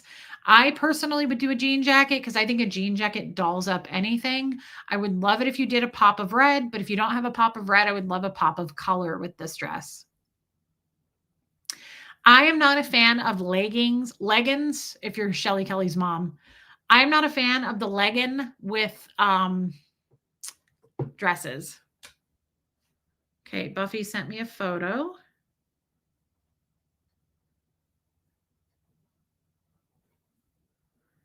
Okay, Buffy, first of all. Okay, I said no prints, but that black and white one's kind of cute. Here's this one. That's actually not bad. That has a nice vintage feel, and I guarantee you Rain Virus is going to say the same thing. That actually has a cute, like, this dress to me looks like something like it's very 80s, and I'm actually fine with this. I'm not a big prints girl, and I really don't like LuLaRoe prints, but that's not bad. And I like the little ruffle on the skirt. That's actually pretty cute. A jean jacket would be really cute over that one, Buffy. I don't know that I'd put a lot of jewelry with that because it's already busy. So I would not do the long necklace. Now, here's the other dress that I was thinking of that I knew you had. She has this one, and it's like a dark gray. It's like a t-shirt dress, guys. That's a t-shirt dress. Okay, I'm not against that t-shirt dress. It's a little casual for me, but that's not a problem. We can doll this up. I do kind of like the printed one more though, and I think the chat does too. Oh my God, Rain. Yeah, I'm done. Rain just sold me on this. This with red accessories would be so cute.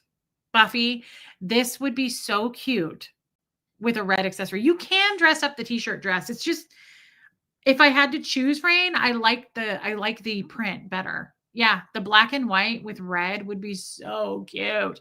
The thing is, though, Buffy, that's a busy ass print, so we don't need to do much more with it. Definitely, we would do a red lip, Buffy, a red lip. You have to do a red lip.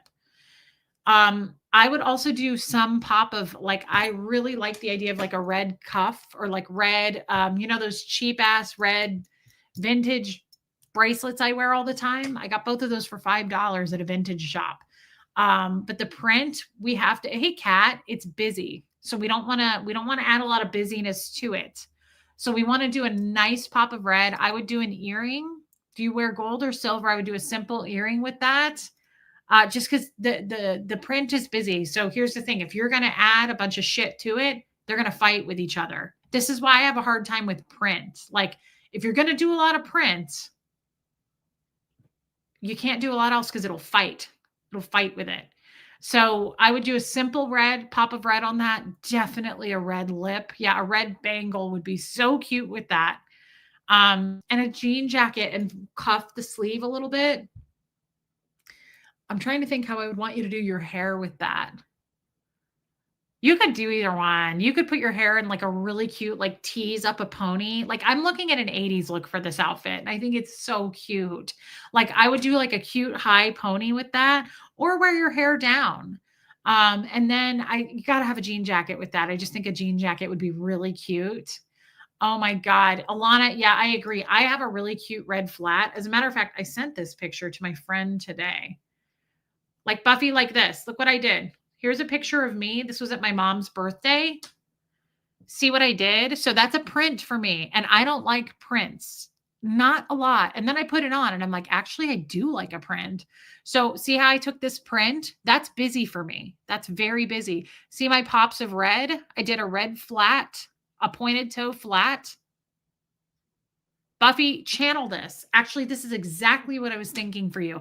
I got that vintage belt at a Goodwill for $5, and this was a good deal because the inside of that metal says Spain on it. It's a nice belt. Okay, so red flats. I did a red belt, a pop of red necklace, red bracelet, and red lip. I probably honestly did too much red there. That's kind of a lot of red.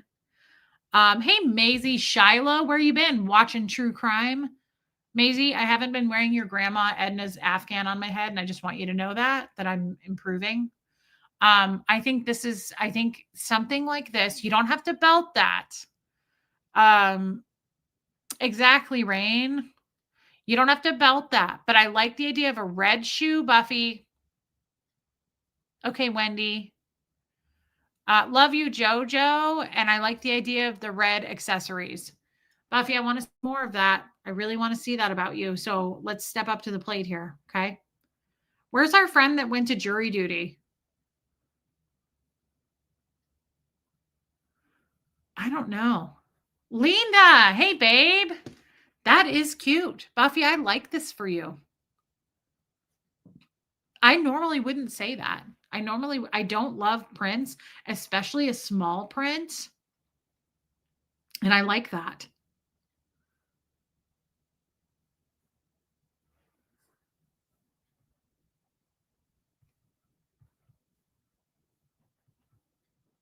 Wendy, I just responded to you. Red shoes, Buffy. Oh, you don't have red shoes. That's okay. Do you have flats? Buffy, you could pull that off with a black shoe. Oh, how cute. Even more fitting, guys. She wore this for her engagement photos. So you're going to wear it for your 5-year anniversary. I love this idea. Do you have okay, you have flats. Okay, good. So we're going to pull a flat. Do you have a jean jacket, Buffy? Do you have a jean jacket? If you have a jean jacket, I'd really like you to see, I'd like to do that. Why does my nose get stuffy in here? You don't have a jean jacket.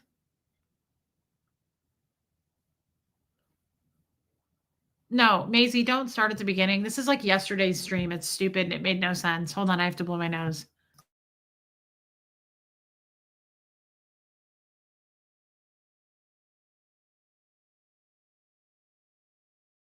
Sorry, guys. Oh, Linda, you just bought me another sock. Thank you, Linda. Love you, babe. Thanks for the super chat.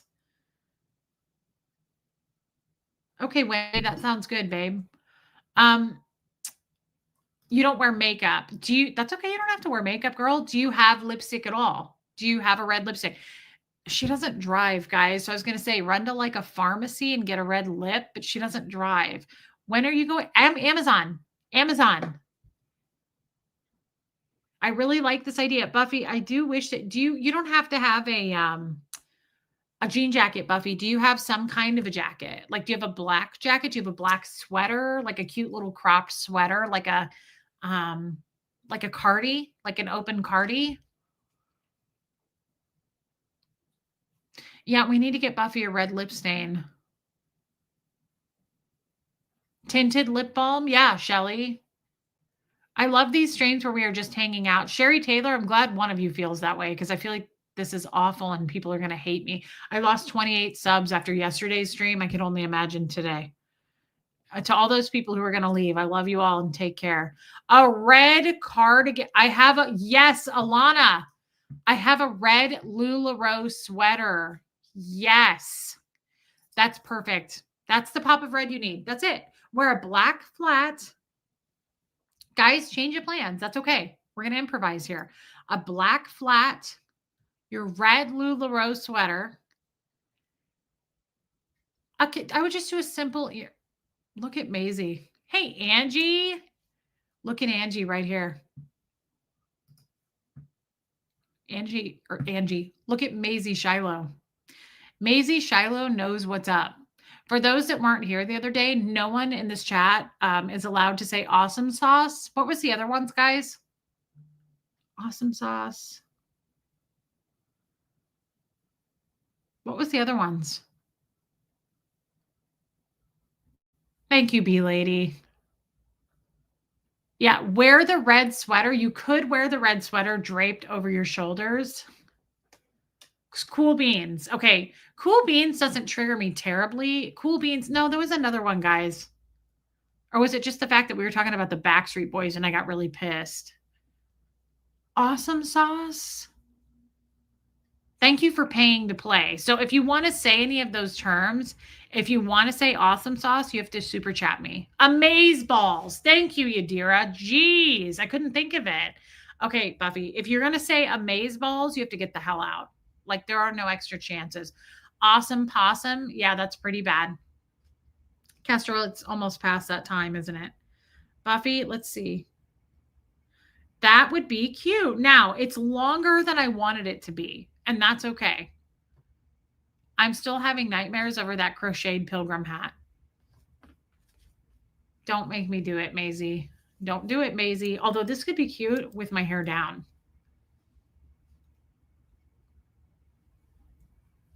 See, I look like Axl Rose in a great way. You're feeling bad that you just said that, Maisie Shiloh. You're embarrassed that you just said it. I look like a cute, fun girl. Maisie, stop it. Stop it. This is not near as bad. Quit it right now. What if we just did this?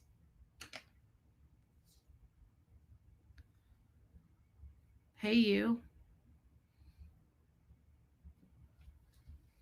Come get some.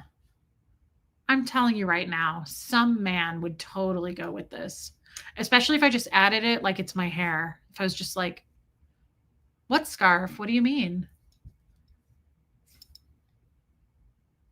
It's fun. Quit it right now. Come get some. Hold on. This is the red sweater. It's a little, hey, Verbo boss. Maisie says, I can't. Okay, fine. I'll take it off only because you paid me. I would not do this unless you paid me, but you paid me. And since I'm your world's favorite grifter, but all I'm saying is it worked, Maisie. And you're just triggered because your grandma Edna made one that looked like that sat on your couch as a small child. I look like a hippie bank robber.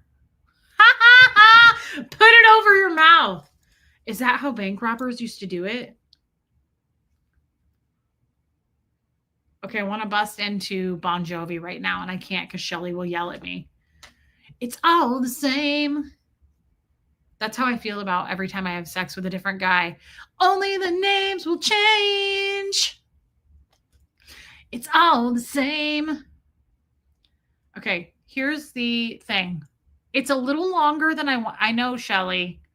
No, I don't have the directions for making that scarf. I just purchased it from a local. It's the Crochet Bandit. You know what? I've been called worse. But I am the world's best digital grifter, digital panhandler. I don't think this was that bad. What if I tied it? Stop it, Maisie.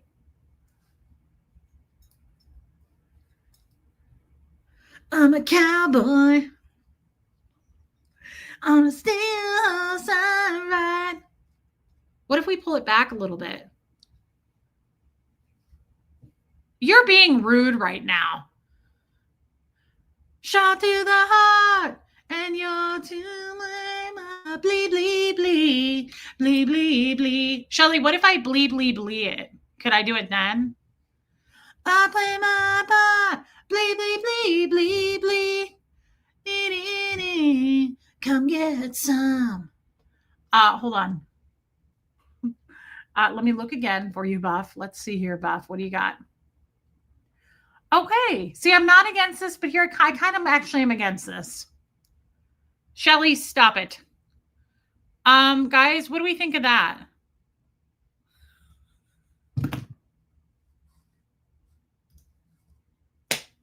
No, please. I don't want to unsubscribe. It is not that bad. Jeez. You guys are fucking rude. Let me fluff it back up. Incredible. You think you make friends, and then they just shoot you down and judge you for singing Bon Jovi and wearing your grandma's Afghan on your head.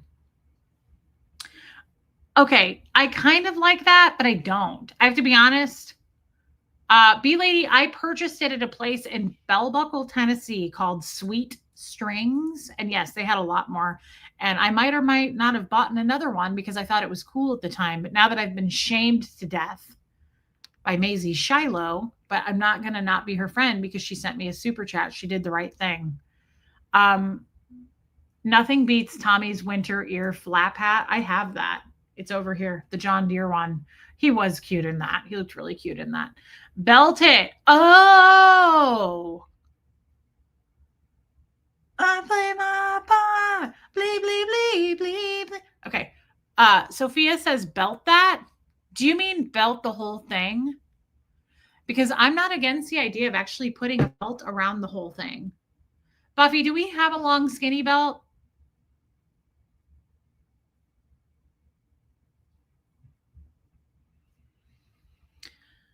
There has to be a way to wear it. I totally agree. Could we wear it like a necklace? Like, could you wear this like you would like a handkerchief around your neck? What if we did that? The only time I could pull this off is if I was getting ready to saddle up and get on a horse. Like, that's the only time that this is sexy. You look cute in the doily hat.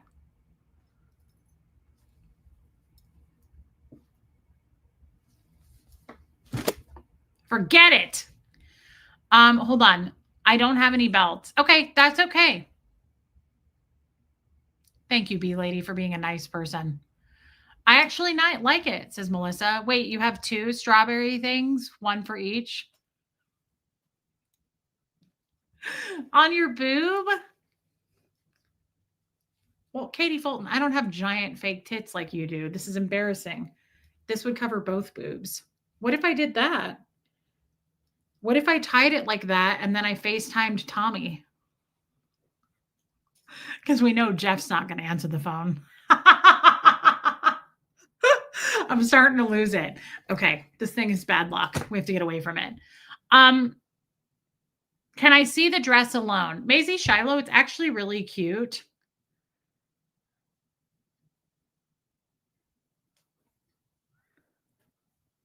Here's the dress, and I think it's cute.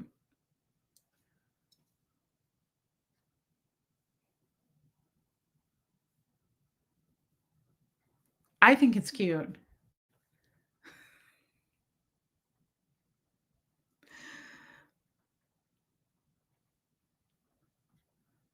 I do think Tommy would like that. I mean, I just know his style and I know what he likes. Look, he might be my ex-boyfriend, but I know what he's into. Come get some. Lifeboat. Original Anne, I love you and I'm glad that you're here. This was another incredibly awkward stream. And I don't know that I think, do I need to take a small break? I feel like the dress I feel like the dress is better by itself. Panty hamster cover tied on the back. Really? I don't know.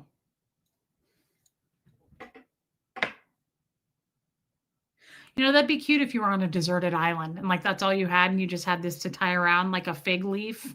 Yeah, that's cute. Put it on the frosted mane. It would be cute on Lydia, but I think it's too big for her. This is way too big for Gertie.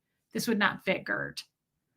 We could figure out something to do with this. What if I just tied it on like some piece of furniture? That could be cute. The strawberries are cute. A panty hamster flap, like the guy just like lifts to get into it. Well, that's already exists on me. It's built in. It's called a fupa. Tie it on Bo. Well, he'll look like a little girl. He'll get upset with me. He'll be like, I look like a girl. Tomorrow is the jewelry stream. That's true. Oh, yeah. Just out of curiosity, what was the topic? We are losing the crowd, people. The topic was going to be I saw a meme today and it said this, and I'm going to read it to you.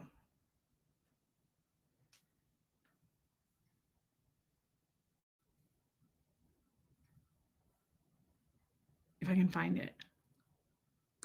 Listen to this. One man's she belongs in a psych ward is another man's she's all I've ever wanted. Now, Starlina, I didn't think anybody would care about my jewelry. Okay. Now, while that's hilarious, we never have a topic. That's true. While that's hilarious, one man's she should be in a psych ward is another man's she's all I ever wanted. While that's funny, I find over the last few days, like,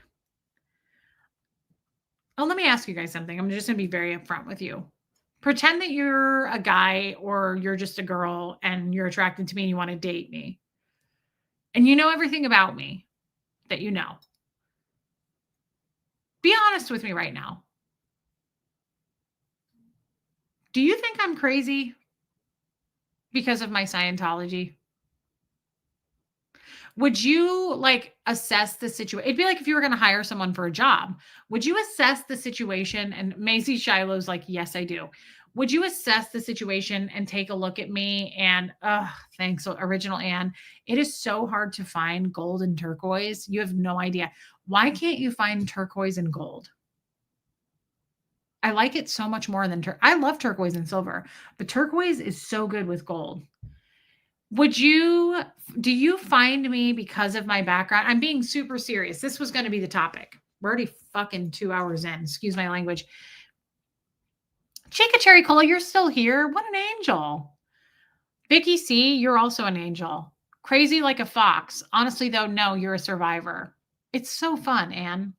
No, I work in patient psych. Where is that? I just lost it. I work in patient psych, far from it, Reese. I'm not saying that I'm like a nutty bird, but that's okay. Buffy, you don't want to do a lot of jewelry with that outfit at all. We're just thinking like, send me a picture of your earrings, definitely your rings. And I want to know if you have a long necklace. You're good, crazy. No, I'm being serious though, guys. Like, would you assess the situation and go, whoa, it's not even a baggage thing. We all have baggage and we all have our own. Oh my God, B lady, I love turquoise. We all have our own thing, right? But yeah, we're all crazy, but not insane crazy, says Rain. Well, this is the topic now, Kestrel. I'm just now getting into it and everybody left. But here's my thing. Do you think that I am too, I don't know if the word is broken. Like, do you think that there's too much, a bit more complicated than someone with a normal background? Yes. But I'm trying to be specific here. The things I've shared in the last few days, like about the stuff when I was really little, like with my dad, the crazy stuff that went on in Scientology, the indoctrination of Scientology. Do you guys think that that's so sweet? No one. You're growing. Anyone who can't appreciate that is not worth your time. You are not. I think Waylon Jennings said, I've always been crazy, but it's kept me from going insane. This is my motto. Reese, you're unusual and unique. I am too, but I can be too blunt sometimes. None of that is your fault. Guys, I'm not trying to say, does it not make me dateable? I'm not even talking about dating. Donna Cooper, I'm glad you do. You're not more crazy than the next person. I don't even mean dating. Like, would you accept me as your friend, even like a close friend? Thank you, B lady. Thank you, Sophia. And guys, I'm not saying all this so you can give me praise. I'm being serious. If you were to assess, oh, you never weigh in, but I love it when you weigh in. You need to work. You're not too broken. You need to work to smooth the rough edges. But then again, everyone does. But I do think I've come a long way doing that. Don't you agree? I think I used to be a lot more rough. And when I say rough, I kind of mean desensitized to things. Like I would cast off things and like not be as sensitive to things as I should have been. I think I'm getting better at that. I think I'm getting better at that. But I don't even mean, would you date me? Thank you, Darius. I don't even mean, would you date me? I'm not trying to ask that question. I'm asking, like, would you let me into your life? Would you trust me? Would you consider me like a close enough friend? We talked about this yesterday. Okay, thanks, Marie Marion. We talked about this yesterday. Like, I don't have a lot of friends. I would like to have more friends. I don't know if I want more friends. Yes, thank you, Darius. I don't really have very many friends, and the people that I have had as friends, I feel have let me down a little bit as far as like they've said some really hurtful things to me in the last few months, and I'm re-questioning, I'm reevaluating like people that I want in my life and protecting my peace, things like that. But what I'm asking is flip that on its side. Would you protect your peace by looking at me and go, she's fucking crazy. I don't want that girl. She's nothing but cray. I wouldn't call me drama. I don't think I'm full of drama. I'm not gossipy. I'm definitely not that friend. I'm not going to be like, did you hear? I don't like leak your secrets. I don't do any of those things. I'm not going to come out in 6 months. So I've got receipts. I'm not going to do any of that. But do you look at me and go, whoa, like there's too much there? I don't think you're crazy. I think you're misunderstood by a lot of people, and I would 1000% have you as a best friend. I love you, Joanne Hawley. I absolutely appreciate what you just said. And I feel the same way about you. And I don't even know you that well, but I feel incredibly close to you. There's a lot of you I feel that way about. And I like this question.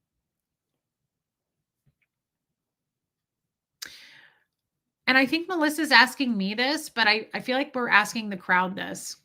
I would trust you because you are a good person and you are doing the work. And I think if we had issues, I like what Alana said here. She really has done the work in her life.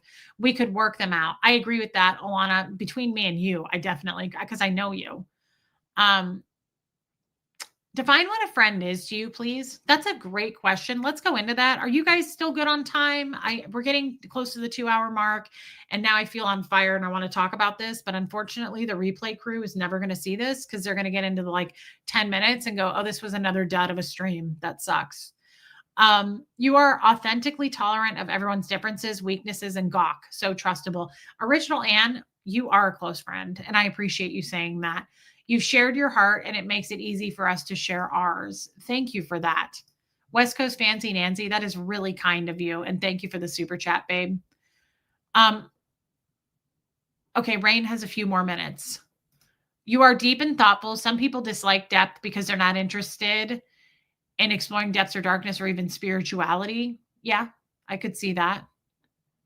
I would be honored to be a friend of yours. You have not said anything that would make me question that. That is really kind. Thank you, Ghost Rider. I wanted to go back to Reese. You are awesome in every way. You are my friend, and we are all a little broken in ways. You will make someone very happy. Thank you, Diana H. I love Diana H. She always has good points. Come out to my place anytime, Reese. I can't count the number of times you've said something and I said out loud, yes or that, amen. It all comes down to one's authenticity and genuinity. I've never used it that way. I didn't know that was a word. Cool. Which is you. Katie, I feel that way about you too. And thank you for saying that. I'll be your virtual friend forever and a day. Linda, I love you. Thank you for saying that, babe. That's such a nice thing to say. Guys, I needed this. Thank you. I'd love Oh, thanks, Wine, a little bit more. I'd love to be a close friend to you. Honestly, however, I'm just happy where I'm at here. I totally get that. And guys, not everybody's I said this yesterday. I'm 41. Most people have made their friendships by now, and it's hard to let someone in to trust them. And I wonder if I come off as untrustworthy because of my background. Like, I remember when Tommy and I broke up, and people were saying in his chat, like I went to spy on his chat, like at the beginning when we broke up, of course, like anybody stalking your ex-boyfriend, like we all do. And a bunch of people wrote, and it hurt my feelings, but they're not wrong. Shelly, I love you. They wrote in his chat, what did you expect? you were dating an ex-Scientologist. And it really hurt me, but I deserved it, one. And two, it hurts when it's true. You ever notice that?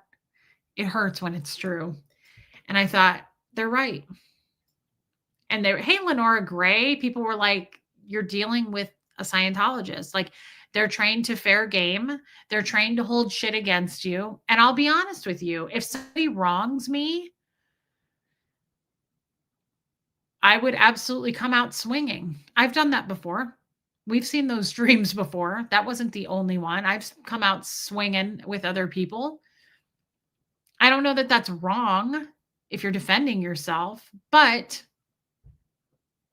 I guess what I'm asking is, do I come off as like untrustworthy because I'm an ex-Scientologist? Do I come off like I have too much baggage? Like you wouldn't want to trust me and bring me into your life? Thank you, Lisa Kelson. I was telling Rafi that because of you, my eyes have been opened more.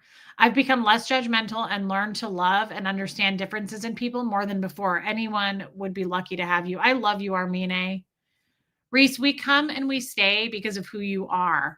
Read things I have written to you. If I didn't trust you, I wouldn't have told you my very most private thoughts and truths. A lot of people do share their most private thoughts and truths, and that is a good point. A lot of people have shared very private things. Very private things.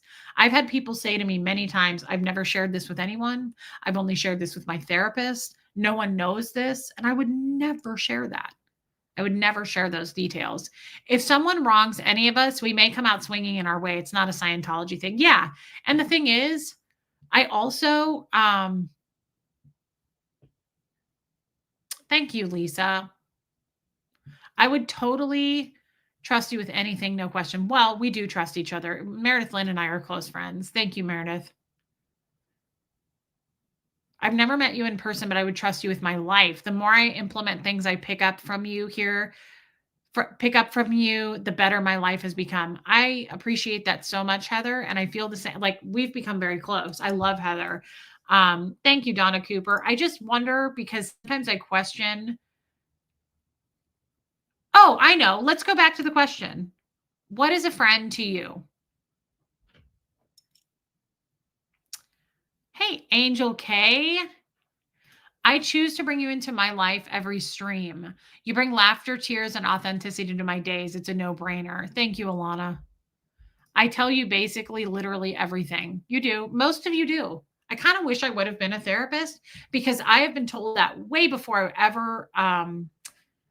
ever was out of Scientology. I had non-Scientologists often say to me, you're so trustworthy. Like, I don't know you that well, but I just shared something with you that I got that a lot in life. Like people naturally open up to me.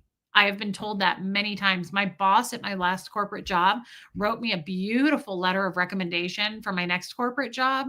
And she said that the most. She was like, Reese is so easy to talk to and open up to. Like she's someone that you really feel safe with and can be yourself. And I really appreciated that letter. It was very nice what she wrote. Sam says, thanks, Joanne Hawley. I know, Joanne Hawley. I promise you I will. I'd always want you as a friend. You attract all these lovely people in the chat. I most definitely trust you. Thank you, Sam. And a friend is honest. If Reese shows it, please no one laugh at my necklace. All right.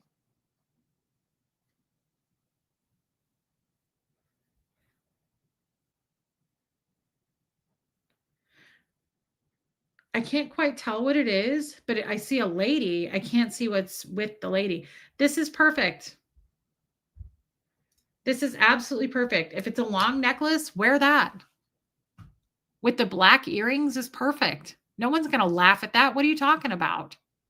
Buffy, that's a perfect outfit right there, girl. We got you covered. I could be a life coach. A friend to me. Yes, Just Joan, and that's why you're a good friend. You know how I feel about both you and Tommy. I won't tolerate hearing crap about either of you. I appreciate that. I won't either, and he won't either. It is a pretty necklace. I think you are strong and hardcore. Those who are years into recovery from NA or AA or others who recovered long ago would like to get would like you and get you, I think. That's a good point. That's a great point. And thank you for saying that. Oh, okay, Buffy. They're very pretty. Um, to me, a friend, because guys, don't make fun of my definition of a friend, because I'm not sure I even know, because I've not had friends that easily in life. And I'm just learning to value friendships, and I want friendships. I've craved friendships. It's for the first time in my life. A friend to me is somebody that I don't think a friendship, like I have one friend, hey, blue girl, that I've had for since I was 19, Michelle. You guys have met her.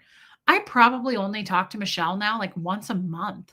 I hardly talk to her anymore. She's kind of picked up with her life, and she's got a guy that she really likes that she's dating, and they're getting serious. And she has her daughter, Margot, who is close to Huxley's age. Like, she's busy. And to be honest, I kind of like that. I like friends that are busy. I don't want to be, and I don't want both ways here. I don't want someone like super, super clingy. I don't like that, because I have a lot going on behind the scenes in my life, but definitely unconditional, like unconditional. But here's one of the biggest things for me that I would not want in a friend. I don't want anybody telling me at this point in my life what I should be doing, what I shouldn't be doing. You should try it this way. That's a bad idea. It's a bad look. Like, I don't want a friend guiding me anyway like that, which may sound shitty, but the reason that's not a fit for me and a person is I don't do it to them. I never do that to people. I don't feel smart enough, first of all, to do that. I don't feel like I'm good enough to dole out advice for the most part. Like, I would not have a friend and be like, that's a bad idea. Don't do that. Don't do that. Like, that's not me. That's not something I would do.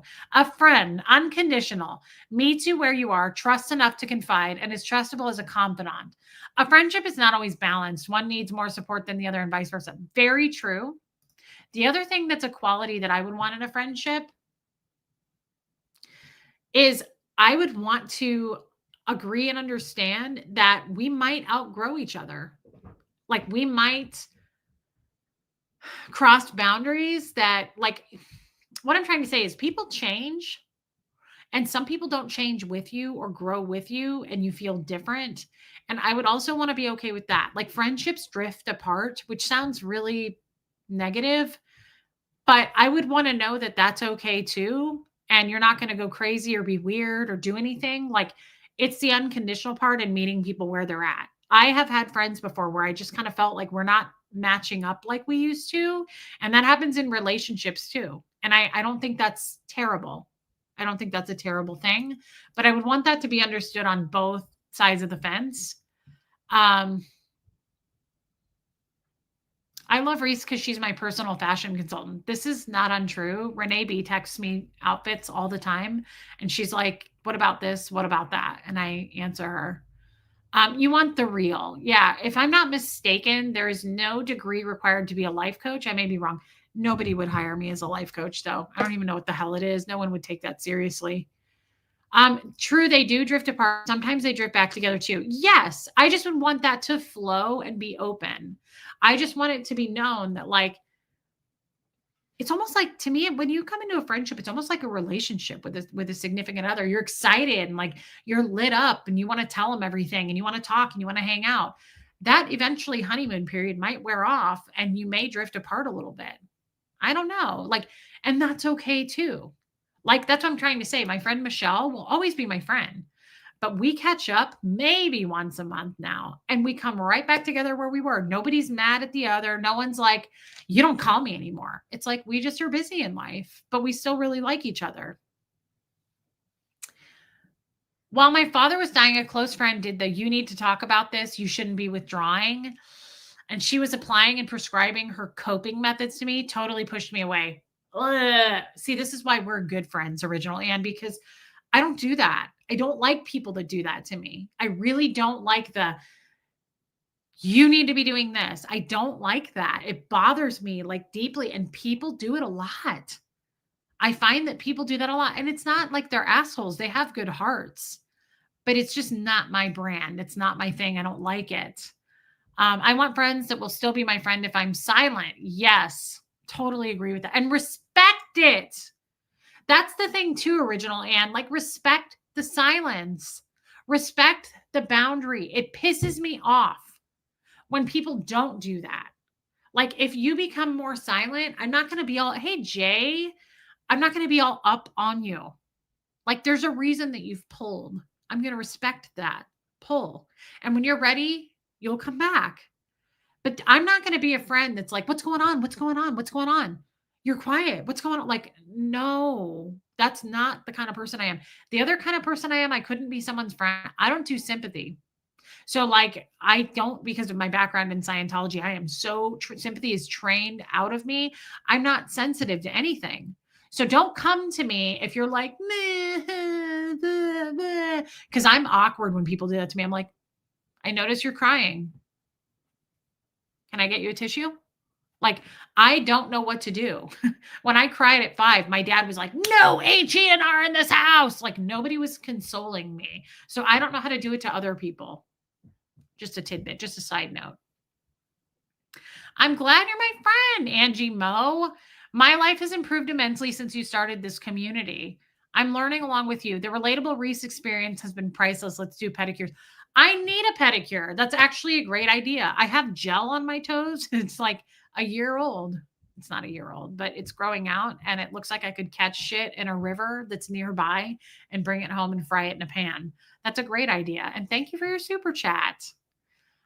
Everyone needs more good friends who hold your sacred trust no matter what. I have friends I may talk to rarely, often for bits of time. Yeah, so that's the other hard part. Doing what I do, it's hard to let people in. Not even doing what I do, just making friends, it's hard to let people in. Holding the Kleenex with 2 fingies. Can I get you, do you need a Kleenex? Here's a used Kleenex to wipe your tears.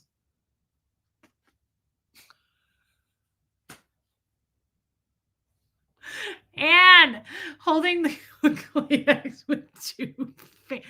I noticed you were crying. I'm going to leave, but here's a used Kleenex. Oh my God. Yes, I can't light myself on fire to keep you warm. Yeah. Reese doesn't cross boundaries. I can speak to this personally, and God love her for it.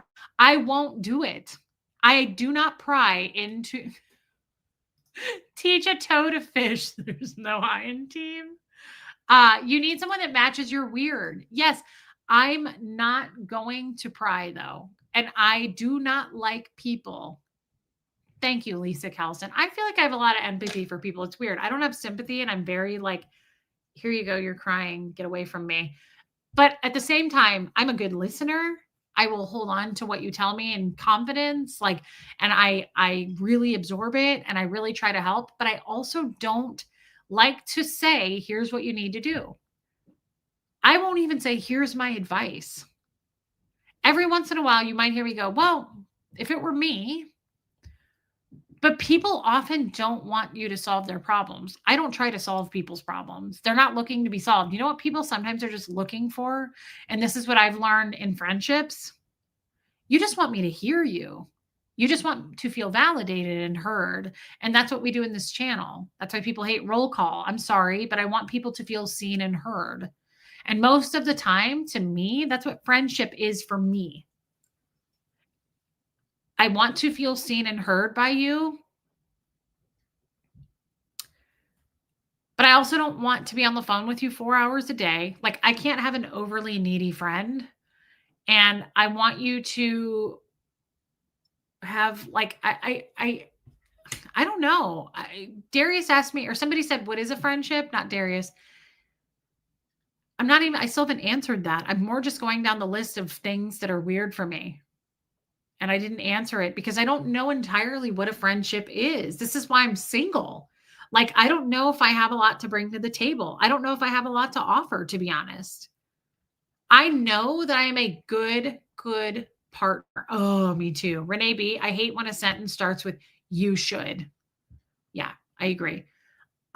I know I'm a really good partner when I'm in a relationship. We talked about this yesterday. I'm really good in the sack. Like, I'm really good at listening. I'm really good at putting you first, probably almost too much, right? Like, I kind of neglect myself when I'm in a relationship, and that needs to stop.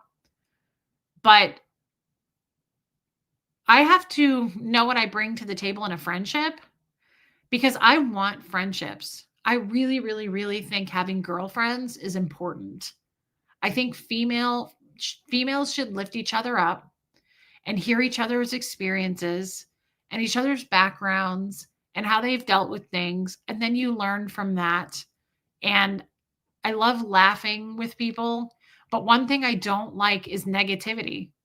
And I don't want a person in my life who's not going to where I feel like I have to protect my peace. I don't like negative women. I do not like negative women. I really don't. I really don't. I don't like people who go, "You need to do this, you need to do that. You need to get rid of that. You need to cut that out. That's toxic." Like, I don't like that. I have no problem with you telling me a negative story if like something happened to you. But you know what I'm talking about. I do not like hateful women. I don't like negative women. I want women who are successful in my life. And I don't mean financially, it could be anything. Successful at being a wife and mother, successful at their job, whatever it is. But I like to be inspired by women. And I like women to lift each other up. And I do not want to be friends with anyone who's like tearing down other women. I don't want to be friends with anyone who's tearing down my relationship if I'm with a guy. I don't like any of that. Thank you, Angie. No, but I really don't know how to start up a friendship at my age. But I'd love to have some. I'd love to have girlfriends. And you know what would be even cooler? I would like to have girlfriends where we all know each other. I didn't see the movie, but wasn't there a movie like The Sisterhood with Magic Pants or something? The Magic Pants of the Sisterhood? Reese, you bring humor, kindness, honesty, and emotional intelligence. Renee B, that's a lot. I don't know that I bring all those things, but thanks for your vote of confidence. Coming from you, that means a lot. Here's to lifting one another up, ladies, and the good gentlemen in here. Men, too. I'm just saying, I believe women should have other female friends, and I didn't ever get to explore that. Traveling pants, thank you.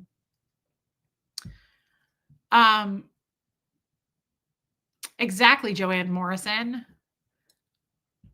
I would like some magic pants. Bring on the silly, the wonk, the ugly face laughter. Introduce me to funny voices and private jokes. Yeah, let's do that instead of bonding over talking about people behind their backs. Yes, absolutely, original Anne. That's what I'm into. That's what I'm into. I'm not into like, don't bring me down. Don't be negative. Don't bitch all day and whine about your husband. Like, I don't want to hear it. I want people who are like curious and interested in life and don't talk shit about other people, even if it's their husband. Like, I don't want to hear about it. Of course it's real. You're going to hear about it. We all talk shit and complain about our lives. I get that. But then I want to bounce back out of it and go back to laughing or whatever it is we're talking about. I realize it's unrealistic to say don't be negative. We're all negative. At some point, probably every day of our life, we're negative about something.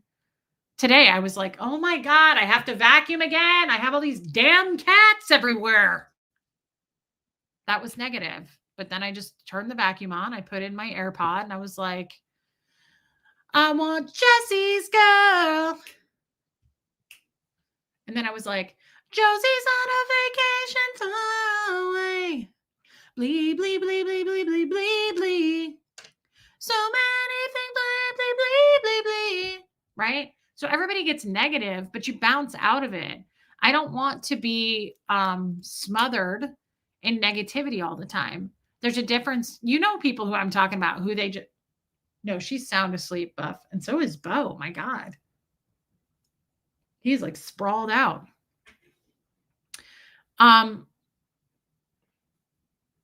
You know what I'm talking about. The negative people out there who are just always negative and like they'll give you problem after problem and you try to help and give them a solution and they're like, no, I don't want to do that. And it's like, why are we friends? Why do I know you? How come you know me? Whose phone number is this? Who is this? I don't even know you. Where's Potato Sack? I don't know. She's somewhere out in the living room. Oh, I love vacuuming, but I'm an ex-Scientologist. Yeah. So guys, that's the thing. And that's what I was going to talk about. So like, I started this conversation with, do you think I'm too crazy? And I don't mean crazy like Looney Tune. I know I'm not that crazy, but I mean, do you think I have too much baggage to take on a friendship with me? Or let's pretend you were going to date me. Would you be like, yeah, that's too much? She's got too much. Like she was broken at a young age in Scientology. And I want you to be honest. If the answer is yes, I would be willing to accept that. I understand. I have a lot of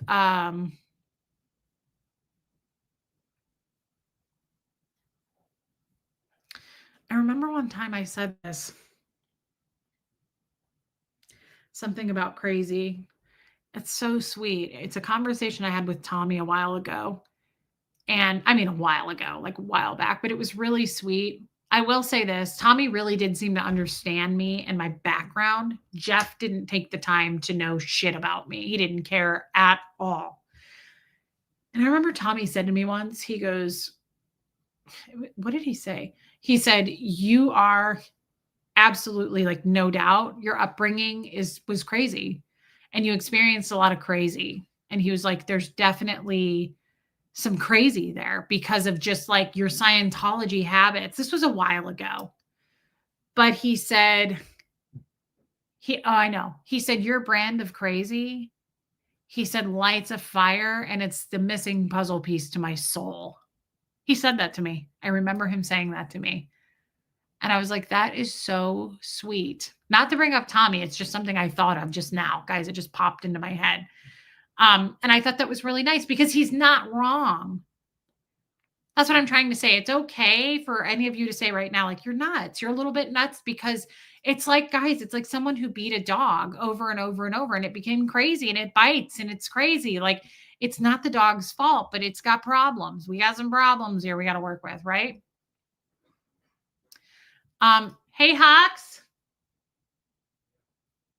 Scooty, you better be making sure you take those Mucinexes.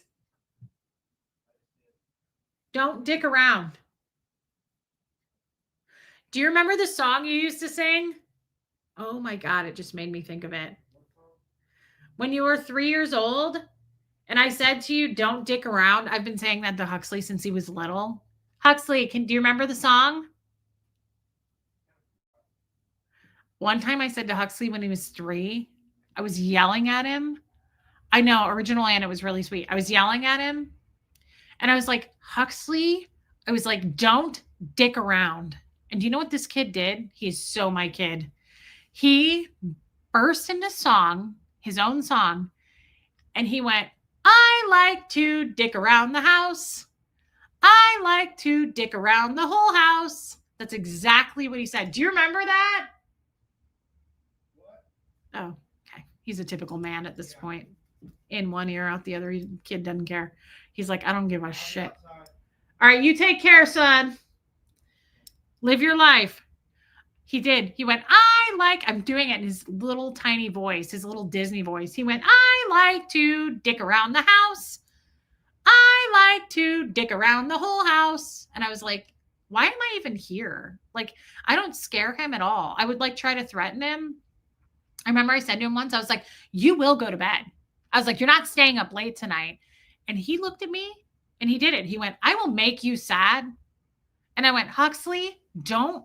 And I was mad. And he went, don't say other words. No joke. I remember looking down this little pipsqueak. And I went, Huxley, don't. And he cut me off. His 2 feet tall size. He was like this. And he went, don't say other words.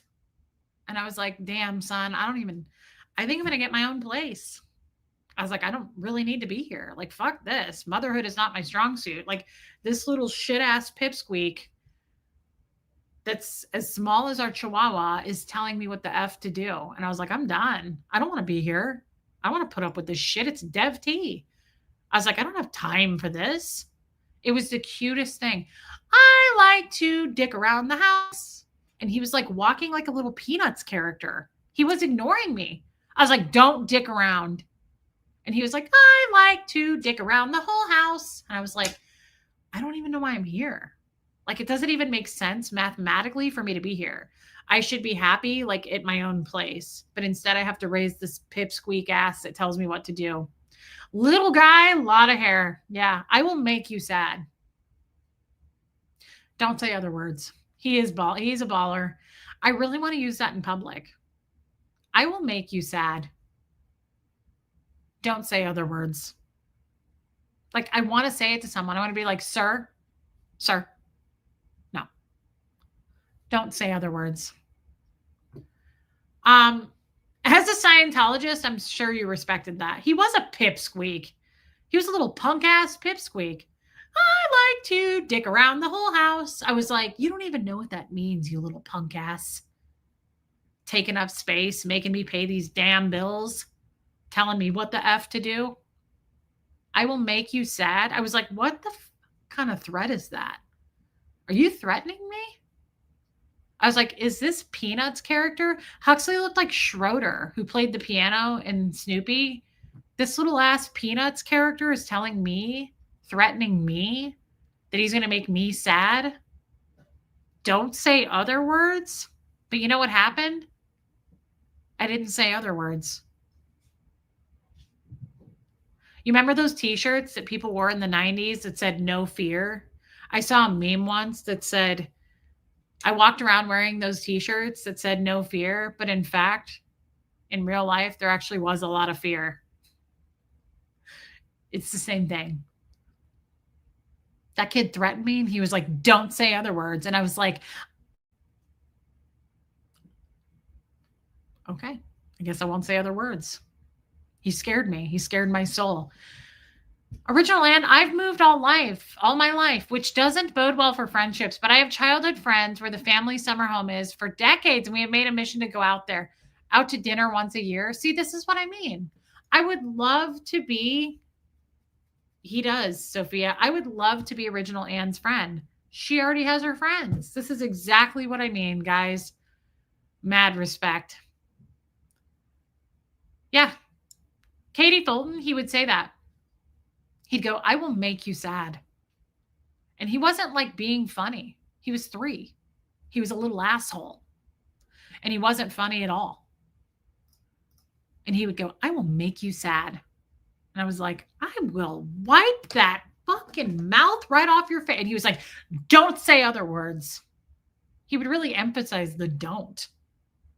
And I was like, you little fucking pipsqueak. You little Peanuts character ass. But I didn't say other words. Reese, I went back yesterday and watched very early streams of yours. And my God, the difference in you is like night and day. You looked so lost in those early videos compared to now. So proud of you. Thank you for saying that. You know, it's important that you say something like that on a night like this because this stream was dog shit. Holy dog shit. It was bad.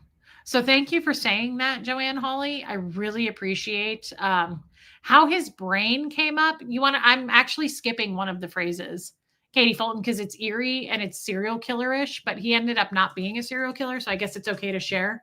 Do you know what Huxley said to Michael one day? I was at work and Michael called me and put me on speaker and I heard him say it.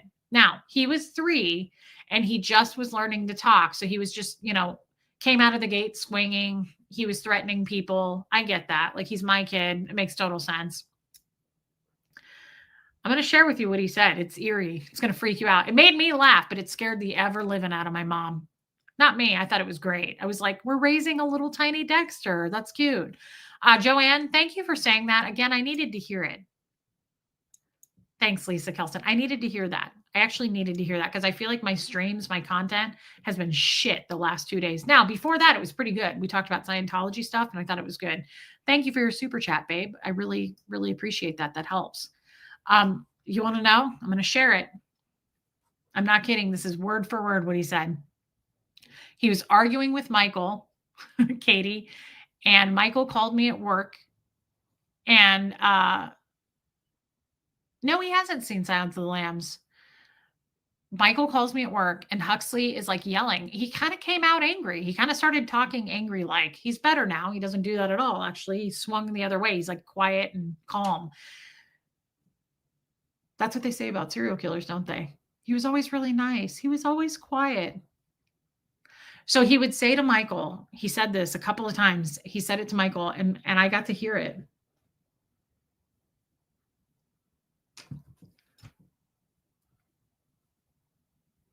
Michael was yelling at him, arguing, not yelling. Michael's not a yeller. He was arguing with him.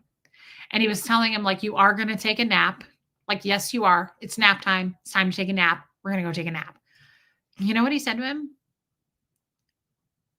He said, I'm going to make you sad. I heard him do it because he was on speaker, because he was like, can you tell him he has to take a nap? And he put me on speaker, and he goes, I'm going to make you sad. He was yelling at his dad, 3-year-old. And I was like, Huxley. And Michael was like, no, you're not going to make me sad. You're going to take a nap. And Huxley goes, I will put you in a hot oven. I'm not kidding. And I had to turn the phone away. I was like, oh my God, like he is straight up cray. And then when I got home and I had him and Michael went to work, he told me, now this went away after 3. It was like a weird thing. He never did it again. He said to me, it was wintertime. And I said, Huxley, I was like, we're not doing this threatening crap. We're not doing it. And you know what he said to me? He goes, I will throw you out that window. And I was like, I don't even know what to say to this. Like, it's wild and clever, but terrifying as well. And it makes your butt pucker. I will put you in a hot oven. Hansel and Gretel. He was like, I will put you in a hot oven. And Michael was like, are you hearing this? I was like, I'm not coming home. Like, I'm going to get my own place. I'm going to stop at an Airbnb. You guys take care. Like, that kid's crazy. I don't know where he got it. I don't know where he got it. He was 3 years old. He never did it again. It was like this weird phase. And then he stopped. I'd love Scientology to evaluate that. I will put you in a hot oven. I will throw you out the window. But for a while, he never said those again. But until he was about 4 or 5, he would say, I'm going to make you sad. That stuck with him. That one stuck. He'd say, I'm going to make you sad. And then he would say, if anybody pissed him off, and I mean anybody, he'd go, don't say other words.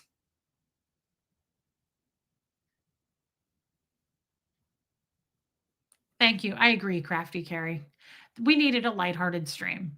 I'm sorry, but I love it. It's like his little self needed to express his anger. It's colorful and imaginative. It is.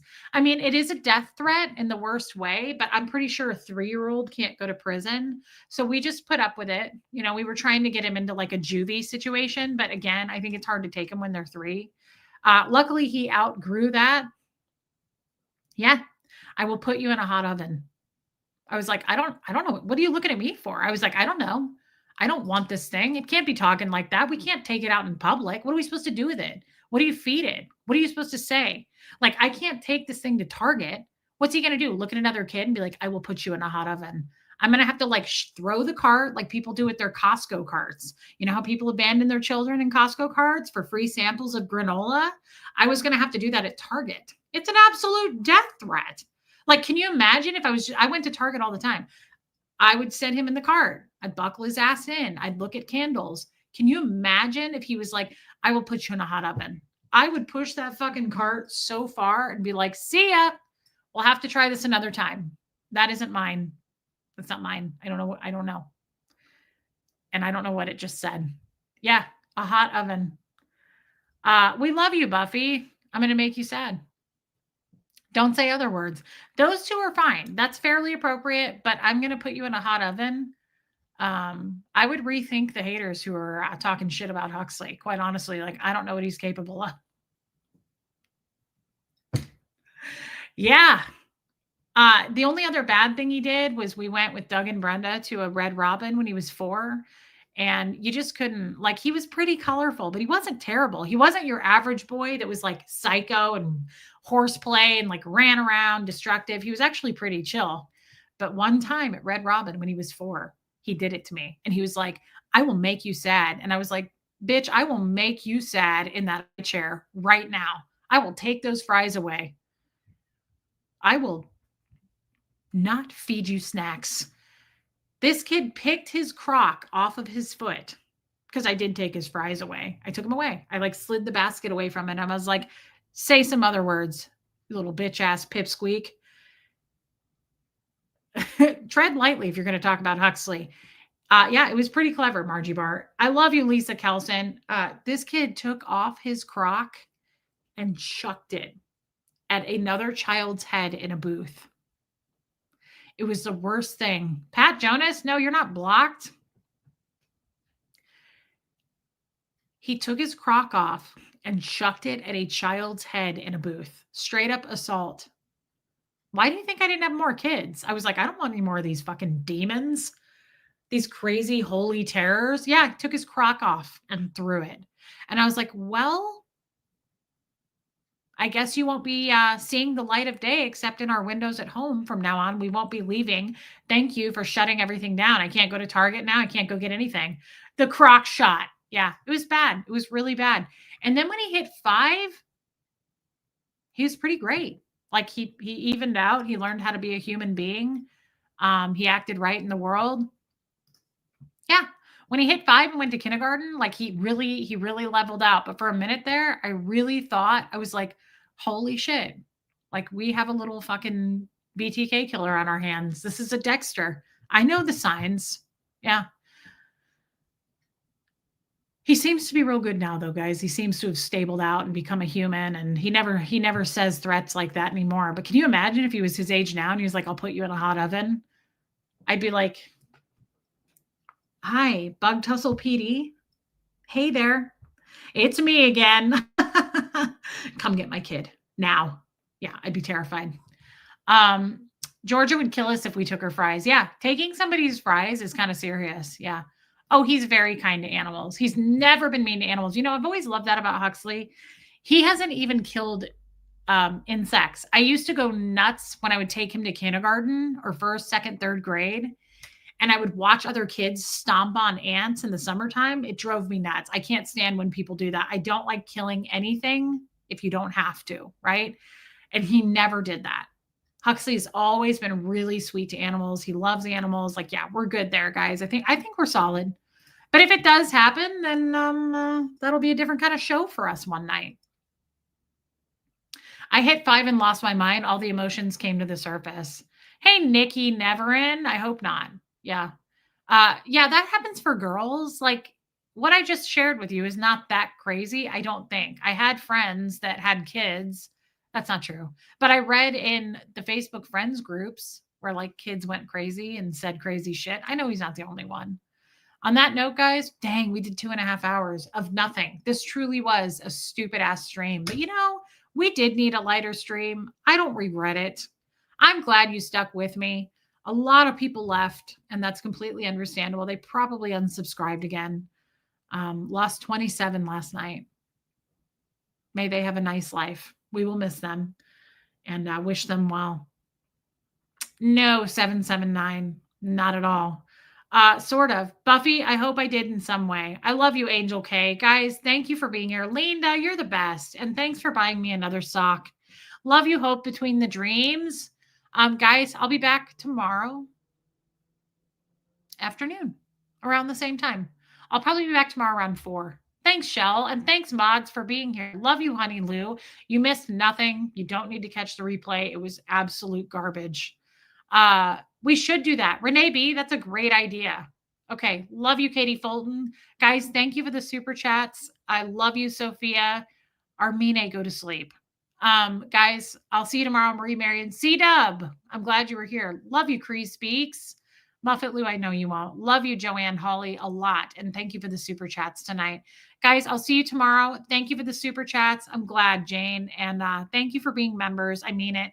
Thank you for supporting me. And thanks for the wise and kind words. Guys, I mean that. I'll see you tomorrow. And here comes Fred.